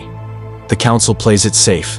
They debate, meditate, wait for the Force to reveal the right path. Meanwhile, people die. Systems fall. The war drags on. His voice carried frustration earned through months of commanding troops in battles that never seemed to end. You're right that we're stuck. Republic politics prevent decisive action. The Separatists keep finding new allies. And us Jedi are stretched so thin, we're basically held together by determination and caffeine. So you think I should go as bait? Try to turn Dooku or gather intelligence? I think you should go because you're the first genuinely unpredictable element this war has seen. Anakin turned to face him fully. Dooku was a Jedi master, one of the best. He knows how we think, how we fight, how we'll react to any situation. The Separatist leadership includes former Republic officials who understand Senate politics inside and out. Both sides have decades or centuries of experience. But you? He grinned. You're from another dimension. You think differently. You approach problems from angles nobody here would consider. That scares the Council. But it's exactly what we need. Obi-Wan said the same thing makes me dangerous. Obi-Wan says everything's dangerous. He's not wrong, he's just cautious. Anakin's expression grew more serious. But I'll tell you something the Council won't. This war, it's not what it seems. There's something wrong underneath. Something the Force keeps hinting at but nobody can pin down. Pieces that don't fit. Coincidences that happen too often. And at the center of it all is Dooku, who supposedly fell to the dark side but still talks about justice and reform. You think he's being manipulated? Naruto asked. I think everybody's being manipulated. We're all dancing to someone else's tune, but nobody knows who's playing the music. Anakin stood, offering his hand to pull Naruto up. So yeah, go meet with Dooku. Talk to him. See if you can figure out what's really happening. Just be careful. The dark side is subtle. It doesn't announce itself with obvious evil. It offers you everything you want. Power, recognition, the ability to protect those you love. And only later do you realize what you've become. They walked back inside together. Naruto studied Anakin from the corner of his eye, recognizing something familiar in the Jedi Knight. The same desperate need to protect people, the same frustration with authority, the same fear of losing those who mattered. In another life, another world, Anakin Skywalker and Naruto Uzumaki could have been brothers. Can I ask you something personal? Naruto ventured. Depends on how personal. Why'd you become a Jedi? Like, what made you want this life? Anakin's pace slowed. When he spoke, his voice carried old pain. I didn't choose it. I was a slave on Tatooine, 9 years old, owned by a junk dealer, living in a hovel with my mother. Then Qui-Gon Jinn came along, saw I was strong in the Force, and freed me to train as a Jedi. His mechanical hand flexed. But he could only free me, not my mother. Jedi don't do attachments, see? So I left her there, enslaved, while I got to live in the temple and train to be a hero. What happened to her? Naruto asked quietly. She died. Years later, when I finally went back to save her. I was too late. The words were clipped, controlled, but underneath boiled an ocean of rage and grief. The Jedi said I should let go, accept her death, find peace through the Force. But how do you find peace knowing you had the power to save someone and didn't because some ancient code said attachments were forbidden? Naruto understood immediately. You can't. That's not peace. That's just giving up. Exactly. Anakin stopped walking, turning to face Naruto directly. So, when I see you refusing to let clones die, pushing yourself to exhaustion healing wounded soldiers, questioning whether the Jedi way is the only right way, I recognize that. You're someone who refuses to accept preventable death. Hold on to that. The Council will try to train it out of you, call it attachment, and warn about the dark side. But that compassion? He placed his hand on Naruto's shoulder. That's what makes you strong, not weak. Don't let anyone convince you otherwise. They reached the meditation chamber where Yoda waited, the ancient master's presence filling the small room despite his diminutive size. Anakin squeezed Naruto's shoulder once more, then left without another word. Told you of his mother, did he? Yoda asked. Yeah. Naruto settled into a meditation position across from the Grand Master. Is it true? The Jedi could have freed her but didn't. More complicated it was. Resources Qui-Gon lacked, political complications existed. But Yoda's ears drooped slightly. Truth in young Skywalker's pain. There is. Failed him, we did. Failed to see that some attachments make us stronger, not weaker. Too rigid the order has become. Too certain of ancient wisdom. Then why not change? Naruto challenged. If you know the rules are hurting people, why keep following them? Because change the Jedi Order fears most of all. Yoda's admission was profound. Survived millennia we have, through discipline and tradition. Change risks everything. But his ancient eyes fixed on Naruto. Perhaps risk we must. Perhaps survive we will not, if adapt we cannot. You're talking about more than just me meeting Dooku, aren't you? Sensing a disturbance I am. In the Force, in the war, in the very fabric of galaxy's future. Dark times approach. Darker than any in living memory. Yoda's voice dropped to barely a whisper. And in these times, unique voices needed they are. Voices that question, that challenge, that refuse to accept what is, because dream of what could be. He extended one gnarled hand. In his palm rested a small device, a communicator of some kind. Dooku's representative left this, after Ventress departed. Meeting, he requests. On Sereno, his homeworld. Neutral ground, he promises. Just conversation between curious minds. Naruto took the communicator, feeling its weight. The Council approved this? The Council knows not. Yoda's admission was stunning. Your path, this is. Your choice. Go you may with my blessing but without official sanction. Or stay you may, train traditionally, become Jedi in time. He leaned forward. But know this. Approve of this, most of Council will not. Expel you, they might, for defying their authority. Risk everything, you would. For what? Chance to talk to enemy?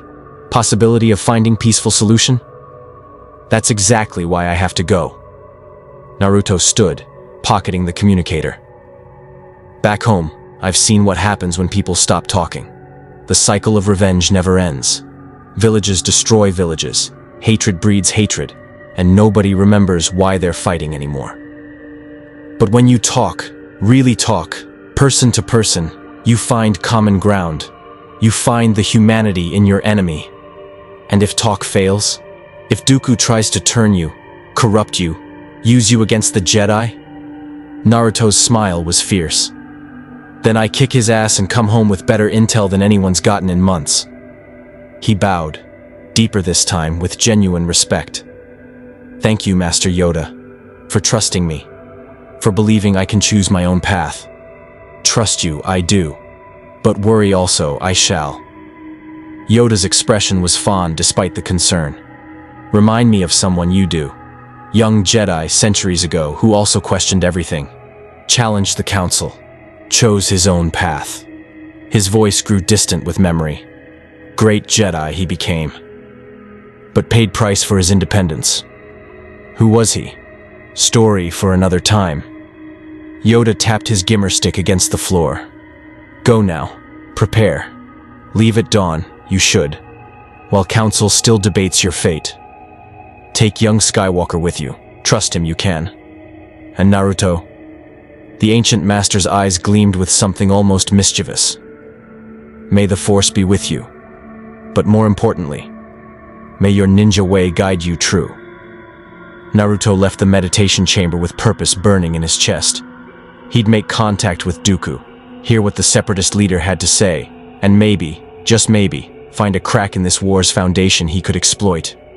Not to choose sides, but to end the conflict entirely.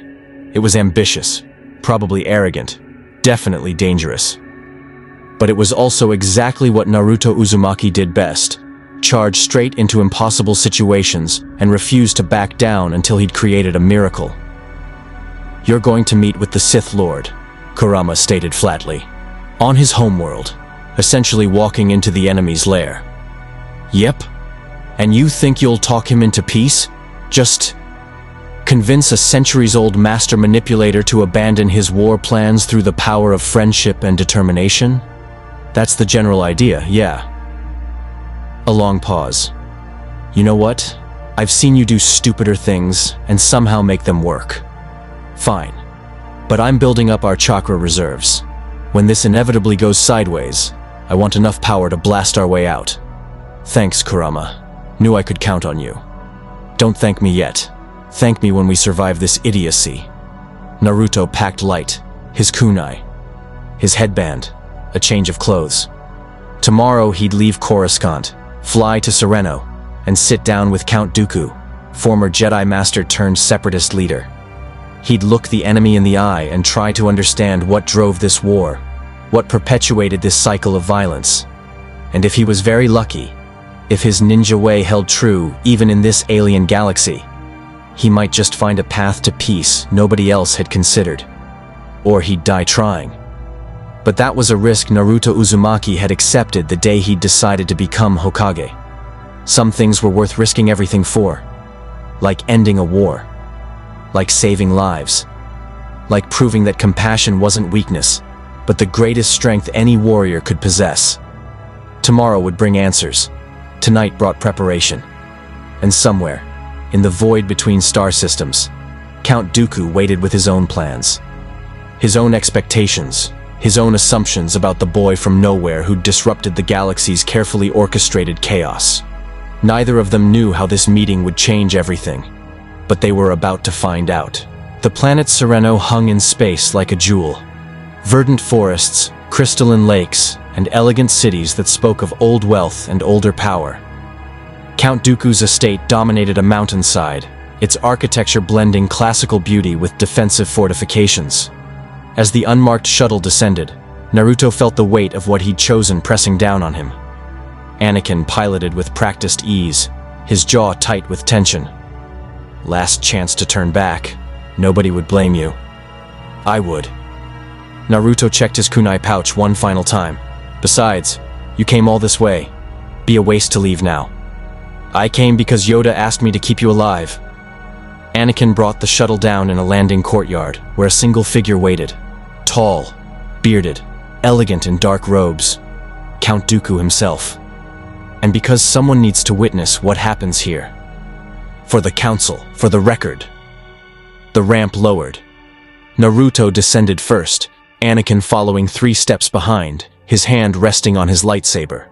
Dooku approached with measured grace, his presence in the Force radiating controlled power and ancient sophistication. Naruto Uzumaki. Dooku's voice was cultured, almost warm. Thank you for accepting my invitation. And Skywalker, unexpected, but not unwelcome. Please, both of you, be at ease. I give my word as a gentleman. No harm will come to you within my home. Your word means nothing, Anakin said coldly. You're a Sith. You serve the dark side. I serve a vision of galactic reform that the Jedi are too blind to see. Dooku's correction was mild but firm. Come. Let us discuss this like civilized beings rather than shouting threats in my courtyard. He led them into the estate, marble halls lined with art from 1,000 worlds, libraries containing knowledge banned by the Republic, meditation chambers where the Force itself seemed to pool and eddy. Naruto felt the dark side here, yes, but also something else. Sadness, regret, the weight of choices made and paths not taken. They reached a study overlooking mountains that stretched to distant horizons. Dooku gestured to comfortable chairs arranged around a low table laden with food and drink. "Please, eat if you wish. I assure you, nothing is poisoned. That would be terribly crude." Naruto sat, but Anakin remained standing, vigilant. Dooku settled across from them, his posture relaxed, but his eyes sharp with intelligence. "You're wondering why I requested this meeting," Dooku began. "The answer is simple. You fascinate me. A boy from another dimension, wielding powers unknown to the Force, yet possessing a philosophy that challenges both Jedi and Sith orthodoxy. Tell me, what do you see when you look at this war?" Naruto met his gaze steadily. "I see two sides convinced they're right, willing to sacrifice millions of lives to prove it. I see the Republic clinging to corrupt democracy while creating slave armies. I see the Separatists claiming independence while enslaving populations with droid occupations. And I see Jedi and Sith playing games with people's lives like pieces on a board." Astute. Dooku's approval seemed genuine. "You see what most refuse to acknowledge. This war is not about ideology or freedom. It's about power, who controls it, who wields it, who profits from it. The Republic is dying, Naruto, choked by bureaucracy, corruption, and the Senate's endless bickering while worlds burn. The Separatists offer an alternative, but yes, their corporate backers have their own agendas." "So what's your agenda?" Naruto challenged. "Really? Not the propaganda version? What do you actually want?" Dooku was quiet for a moment, his expression thoughtful. When he spoke, his voice carried genuine conviction.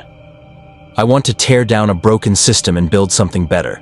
The Jedi Order I served became enforcers for a corrupt republic, their principles compromised by political necessity. I left because I could no longer stomach the hypocrisy. The dark side?" He gestured dismissively. "Labels. The Force is one. Light and dark are perspectives. Tools to be used wisely or foolishly. That's what they all say before they justify atrocities," Anakin interjected. "You talk about reform, but you command droid armies that slaughter civilians. You speak of justice while serving a Sith Lord who wants to rule the galaxy." Dooku's eyes flickered to Anakin, something dangerous in his gaze. "Careful, Skywalker.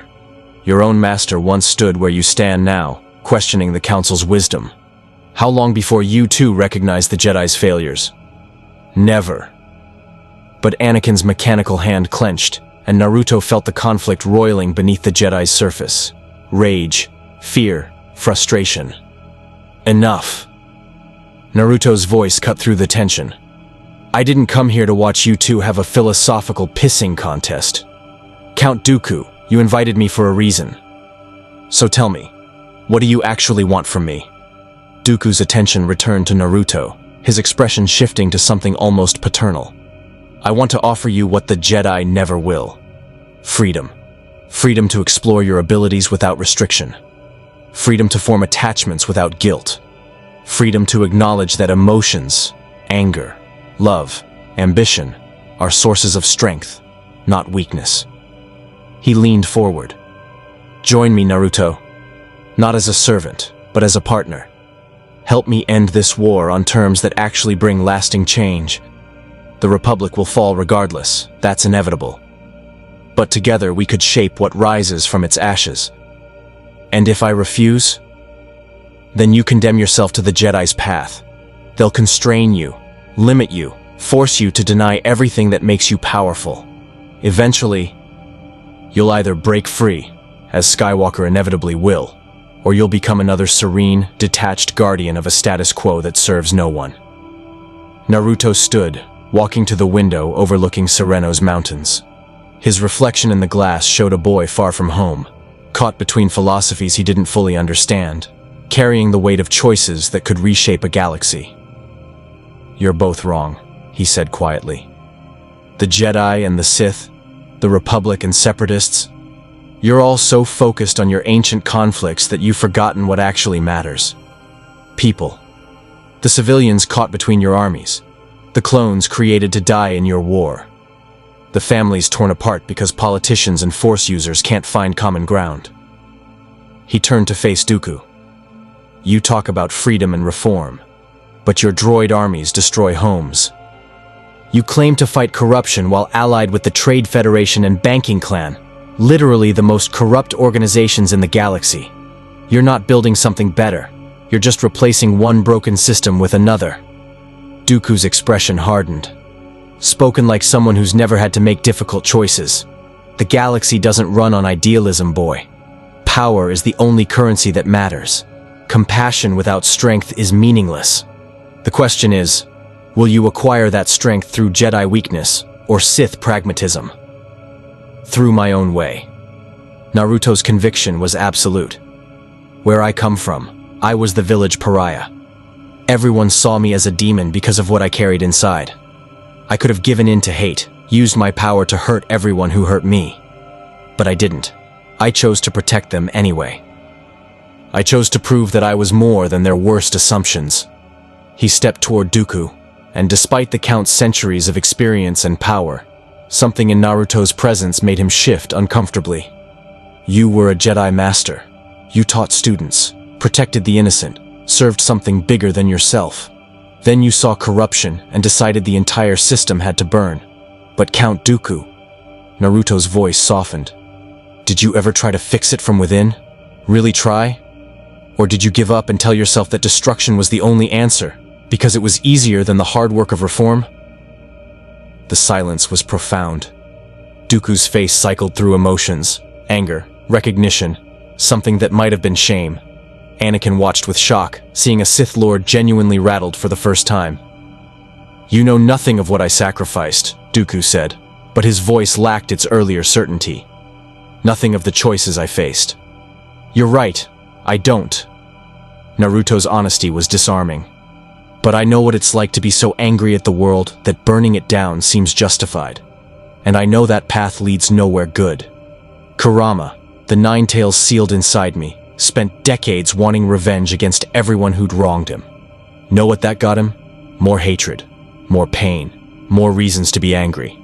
The cycle never ended until someone, me, finally treated him like a person instead of a monster. He held out his hand, not in aggression, but in offering. You were one of the greatest Jedi Masters. You have knowledge, power, influence. Instead of using it to wage war, use it to forge peace. Not a peace where the Republic wins or the Separatists win, but one where people on both sides realize they've been manipulated into fighting each other. Dooku stared at the offered hand like it was a live thermal detonator. You're asking me to betray my master, to abandon everything I've built, to admit I was wrong. I'm asking you to be better than your worst choice. Naruto's eyes held no judgment, only hope. It's never too late. That's what I believe. That's my ninja way. For one impossible moment, Naruto saw it. The crack in Dooku's certainty. The flicker of the Jedi Master he'd once been. The man who'd left the Order because he genuinely wanted to help people. Count Dooku stood at a crossroads, old enough to know the weight of choices, powerful enough to change course even this late. Then his expression shuddered. The moment passed. You're admirably naive, Dooku said, his voice returning to its cultured coldness. But naive nonetheless. The galaxy doesn't reward second chances or redemption arcs. It rewards power. And my master... He stopped, catching himself. This conversation is over. The dark side surged. Dooku's hand shot out, force lightning crackling from his fingertips. Anakin's lightsaber blazed to life, intercepting the deadly energy. Naruto formed a Rasengan, its blue chakra spinning against red plasma. Stand down, Anakin shouted. Both of you. But Dooku's eyes had gone cold, calculated. You came to my home seeking answers, young Uzumaki. Here's your answer. The galaxy belongs to those strong enough to take it. Your compassion is a weakness Darth Sidious will exploit. Your optimism will be crushed beneath the weight of reality. And your ninja way? He gathered force energy, preparing a devastating attack. We'll die with you on Sereno. Naruto's shadow clones erupted into existence. Not dozens, but hundreds. They filled the study, the hallway beyond, pouring forth with coordinated precision. Dooku's eyes widened, his calculations overwhelmed. He'd expected maybe 50. This was an army. "One last chance," Naruto said, his voice carrying across every clone. "Stand down. Talk this out, or I will stop you." Dooku unleashed force lightning that arced through 20 clones at once. They dispersed in explosions of smoke, but 50 more took their places. Anakin engaged directly, his blue lightsaber meeting Dooku's curved red blade in a duel that shook the study. And through it all, Naruto coordinated his clone army with terrifying efficiency, testing Dooku's defenses, learning his patterns, wearing him down through sheer relentless numbers. "Kit, you're pushing too hard again," Kurama warned. "Your chakra reserves, I know, but I can't let him kill Anakin, and I can't kill him either. There has to be a third option." There was. Risky, possibly suicidal, but Naruto saw it. He formed the seal, drew deep on his chakra reserves and, for the first time since arriving in this galaxy, reached across the damaged dimensional barrier to touch Kurama's full power. The Nine-Tails chakra erupted. Golden energy wreathed Naruto's body, his eyes shifting to slitted pupils, his teeth sharpening to fangs. One tail of pure chakra manifested behind him, then two, then three.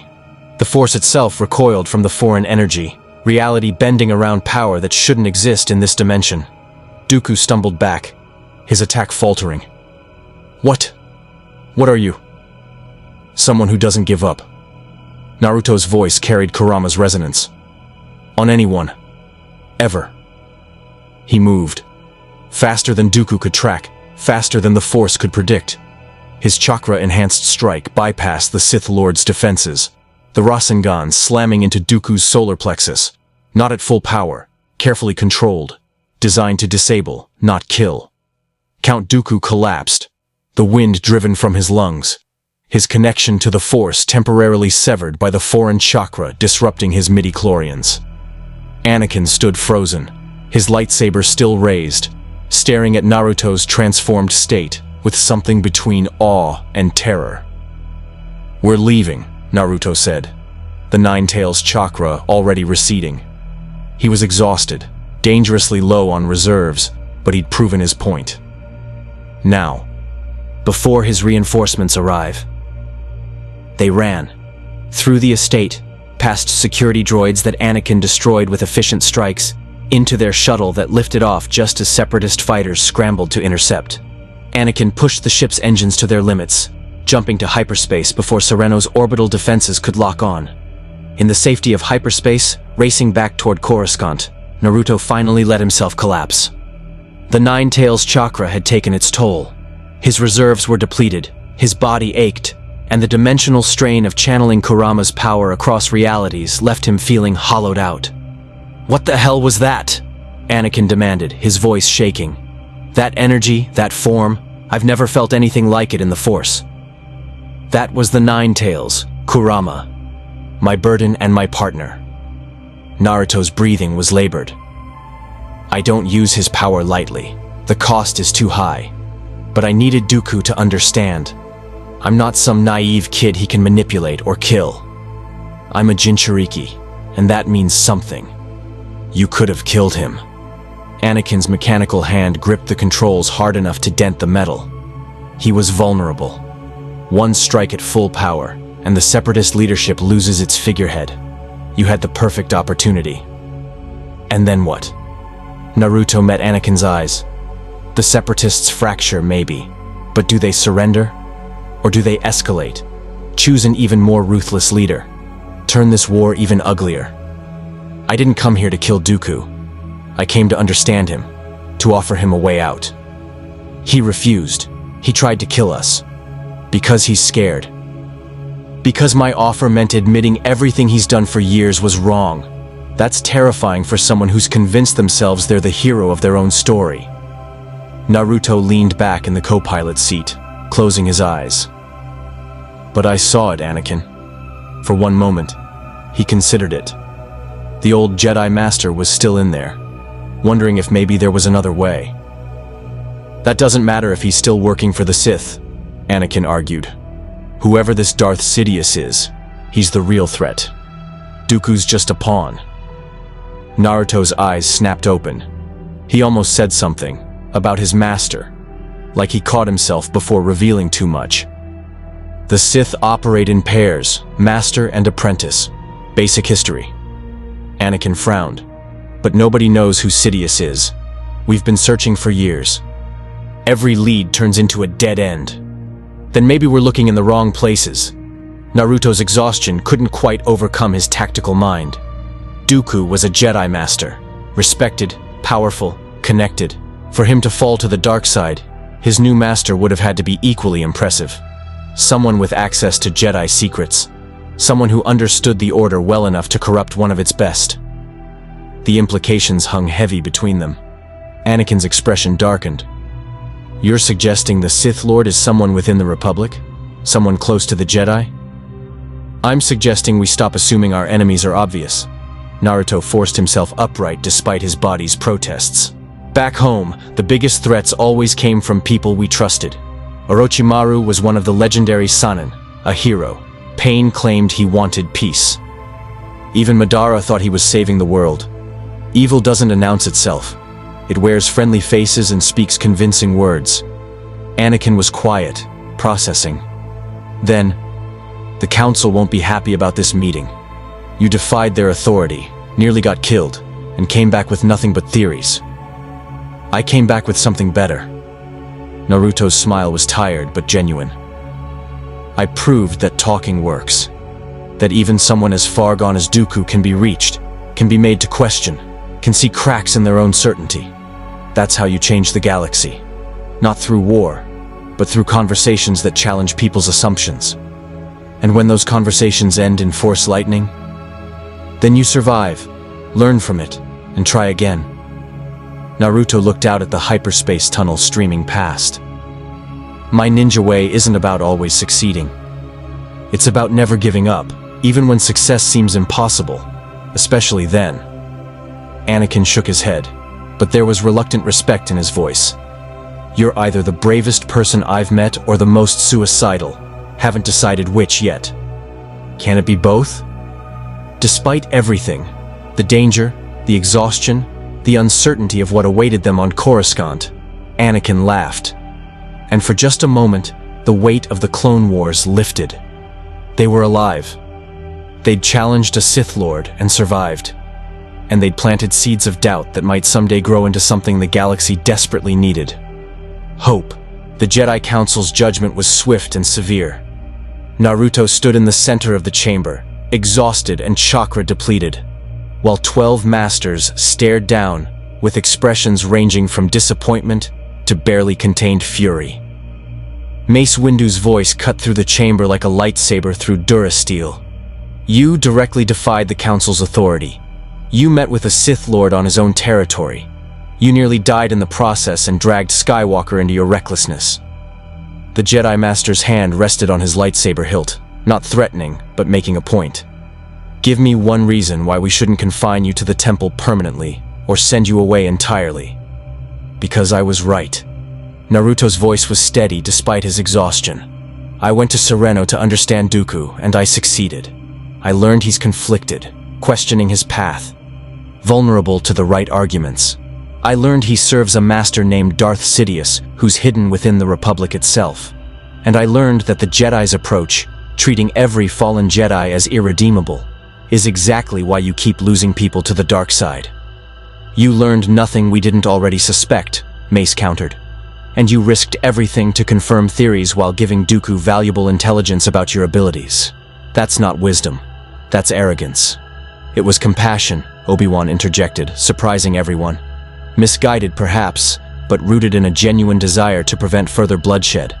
Masters, we should consider that this outsider has caused nothing but disruption since arriving. Another council member, Kiadi Mundi, leaned forward. He questions our methods, defies our authority, uses powers we don't understand, and now admits to channeling demonic energy that even the Force rejects. The danger he represents grows daily. Naruto felt his temper rising but forced it down. Getting angry would prove their point. You're right. I question your methods, because some of them are wrong. You create perfect soldiers and send them to die by the thousands. You claim detachment while children like Ahsoka fight in wars. You talk about peace while acting as generals. And you treat fallen Jedi as enemies instead of people who lost their way and need help finding it again. The chamber erupted in protests. Only Yoda remained silent, his ancient eyes fixed on Naruto with unreadable expression. Enough, the Grand Master finally spoke, his voice cutting through the chaos. True, young Naruto's words are, painful, but true. Question ourselves we should. Examine our role in this war. Ask if protectors we remain, or warriors we have become. Master Yoda, Mace said carefully. Surely you're not suggesting nothing. I am. Stating facts. Yoda's gimmer stick tapped the floor with emphasis. Right about Dooku, Naruto was. Conflicted the count is. Seeds of doubt planted they were. Small now, but grow they might. And right about us he is also. Too certain of our righteousness. Too quick to judge. Too slow to forgive. He turned to Naruto. But wrong you were too. Reckless your actions. Dangerous your methods. Cost you nearly did. Your life, young Skywalkers, and potentially much more. Naruto bowed his head, accepting the criticism. I know. I'm sorry for the danger I put Anakin in. But I'm not sorry for trying. Someone had to reach out to Dooku. Someone had to prove that compassion can be strength. Pretty words, Mace said. But the galaxy doesn't run on compassion. It runs on order, law, and sometimes necessary force. That's reality. Then maybe reality needs to change. Naruto raised his head, meeting each master's gaze in turn. I've been in your galaxy for less than 2 weeks, and I've seen impossible beauty and terrible ugliness. Clone troopers who are people but treated as property. Jedi who care deeply but aren't allowed to show it. Enemies who might be reasoned with if anyone bothered trying. And underlying it all, manipulation. Someone's playing both sides, making you fight, benefiting from the chaos. Darth Sidious, Obi-Wan confirmed. We know he exists. We've been searching for years. Then search smarter. Naruto's frustration boiled over despite his best efforts.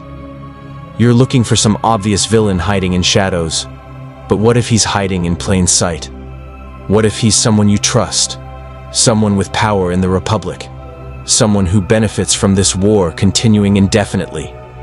The council members exchanged glances. Shakti spoke carefully. You're suggesting infiltration at the highest levels. That's troubling, if true. But without evidence, I'll find evidence. The declaration was absolute. Give me time. Let me keep training, keep learning about your galaxy. I'll figure out who's pulling the strings. And when I do, you'll what?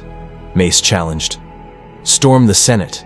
Accuse a Republic official of being a Sith Lord without proof? You're thinking like a warrior, not a peacekeeper. That's precisely the problem. Maybe we need more warriors and fewer peacekeepers, Anakin said quietly from his position at the chamber's edge. The Separatists aren't interested in peace talks. They're interested in winning. And while we meditate on proper procedure, people die. Skywalker, Mace warned, you're dangerously close to insubordination. I'm dangerously close to agreeing with Naruto that we've lost our way. Anakin stepped into the council's circle, his presence challenging their authority. He's been here less than 2 weeks, and he's already asking the questions we should have been asking for years. Why are we fighting this war? What's our endgame? When does protecting the Republic become serving a corrupt government? And why do we treat compassion like it's a weakness when it's the one thing that separates us from the Sith? The chamber fell silent. Yoda's ears lifted, his expression shifting to something almost pleased. Several other masters looked uncomfortable, forced to confront truths they'd avoided. Finally, Master Yoda spoke. A vote we shall take. Naruto Uzumaki. Remain in the temple he may, training under supervision. Or expelled he must be, sent away to find his own path beyond the Jedi Order. Those in favor of allowing him to stay? Yoda's hand rose, then Obi-Wan's. Shakti hesitated, then raised hers. Kit Fisto followed. 4 hands. Those in favor of expulsion? Mace Windu's hand rose immediately. Ki Adi Mundi, Plo Koon. 3 more, 7 against 4. Tied, the vote is not, Yoda observed, but close. Shows division in the council itself. Troubling this is. He turned to Naruto.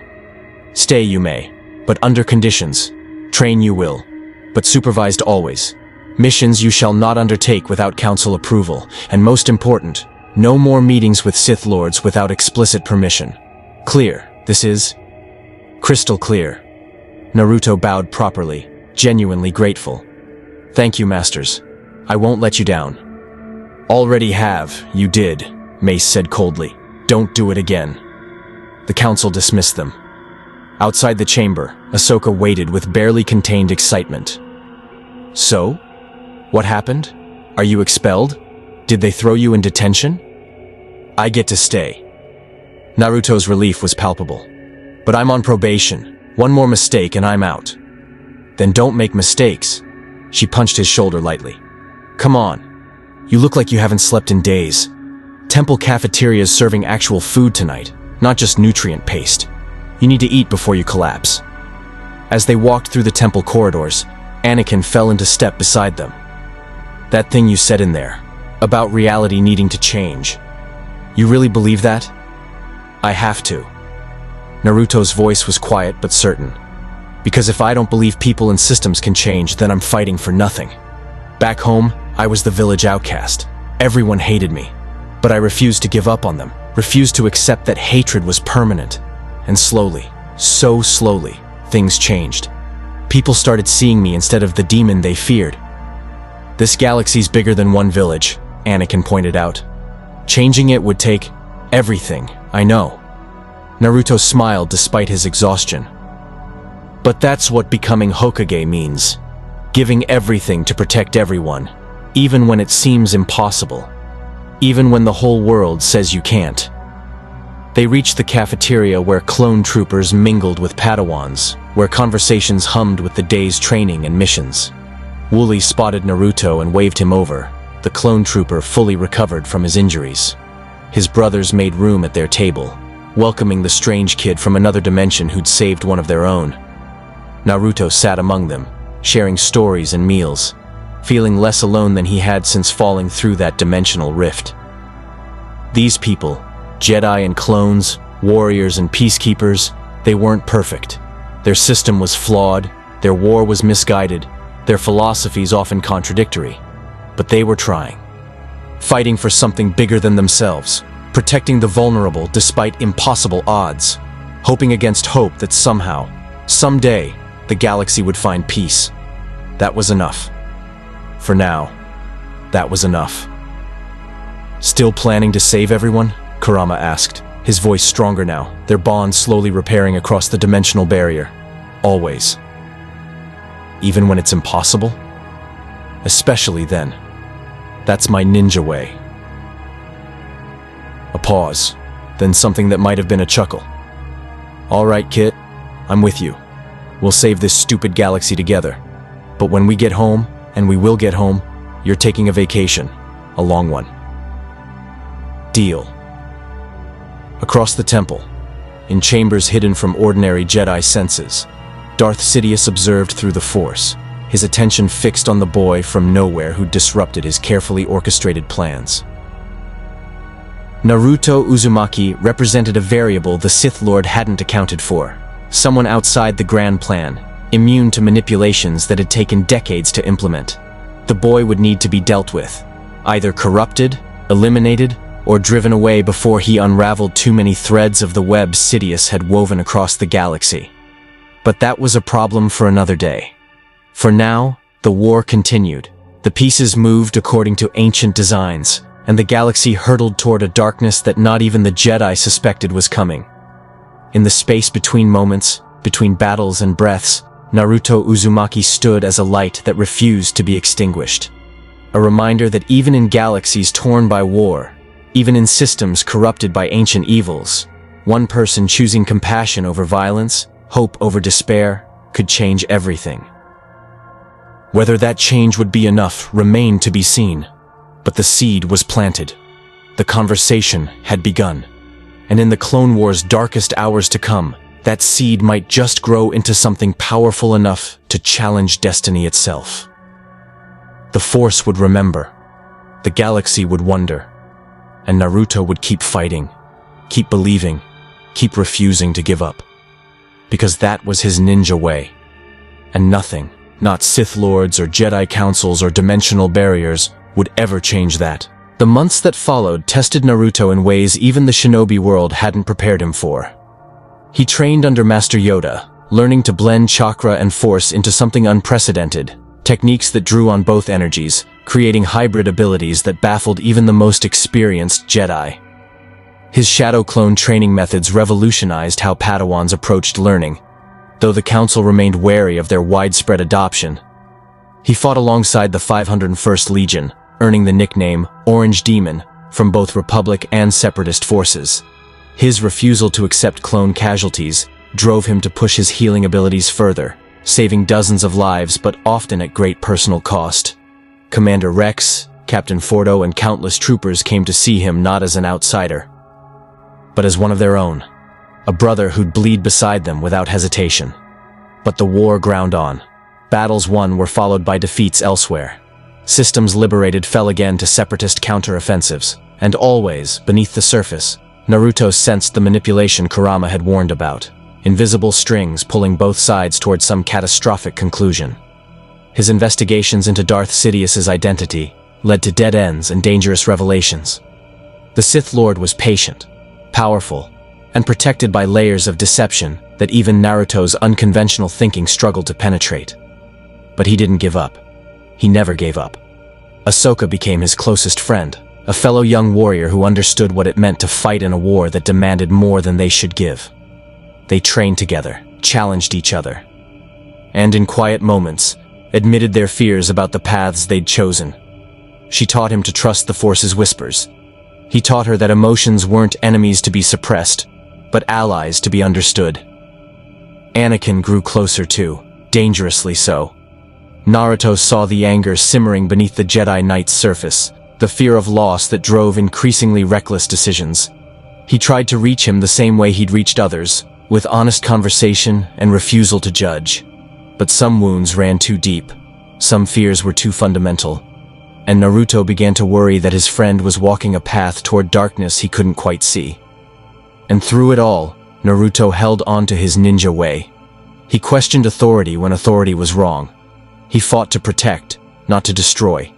He refused to accept that anyone was beyond redemption, that any conflict was truly unsolvable, that the galaxy's future was predetermined by ancient prophecies or Sith manipulation. His search for a way home continued, but with decreasing urgency. Part of him still desperately wanted to return to Konoha, to Sakura and Kakashi, and his dream of becoming Hokage. But another part, growing stronger each day, recognized that he'd found a new home here, new people to protect, new bonds that mattered just as much as the ones he'd left behind. The Clone Wars raged across the galaxy, hurtling toward a conclusion Naruto couldn't yet see, but could feel approaching like a gathering storm. Somewhere, Darth Sidious plotted. Somewhere, Count Dooku questioned his choices. Somewhere, the Force itself held its breath, waiting to see if this boy from another dimension could do the impossible. Change destiny. Challenge prophecy. Prove that one person's determination to never give up could reshape the fate of billions. The answer remained uncertain. The path ahead was dark, filled with trials that would test everything Naruto believed about power, compassion, and the cost of protecting those you love. But Naruto Uzumaki had faced impossible odds before. He'd turned enemies into friends, fought demons and gods, survived losses that should have broken him. This galaxy, with all its complexity and corruption and hidden darkness, was just another challenge. And challenges were meant to be overcome. Believe it. May the Force be with you. More stories await.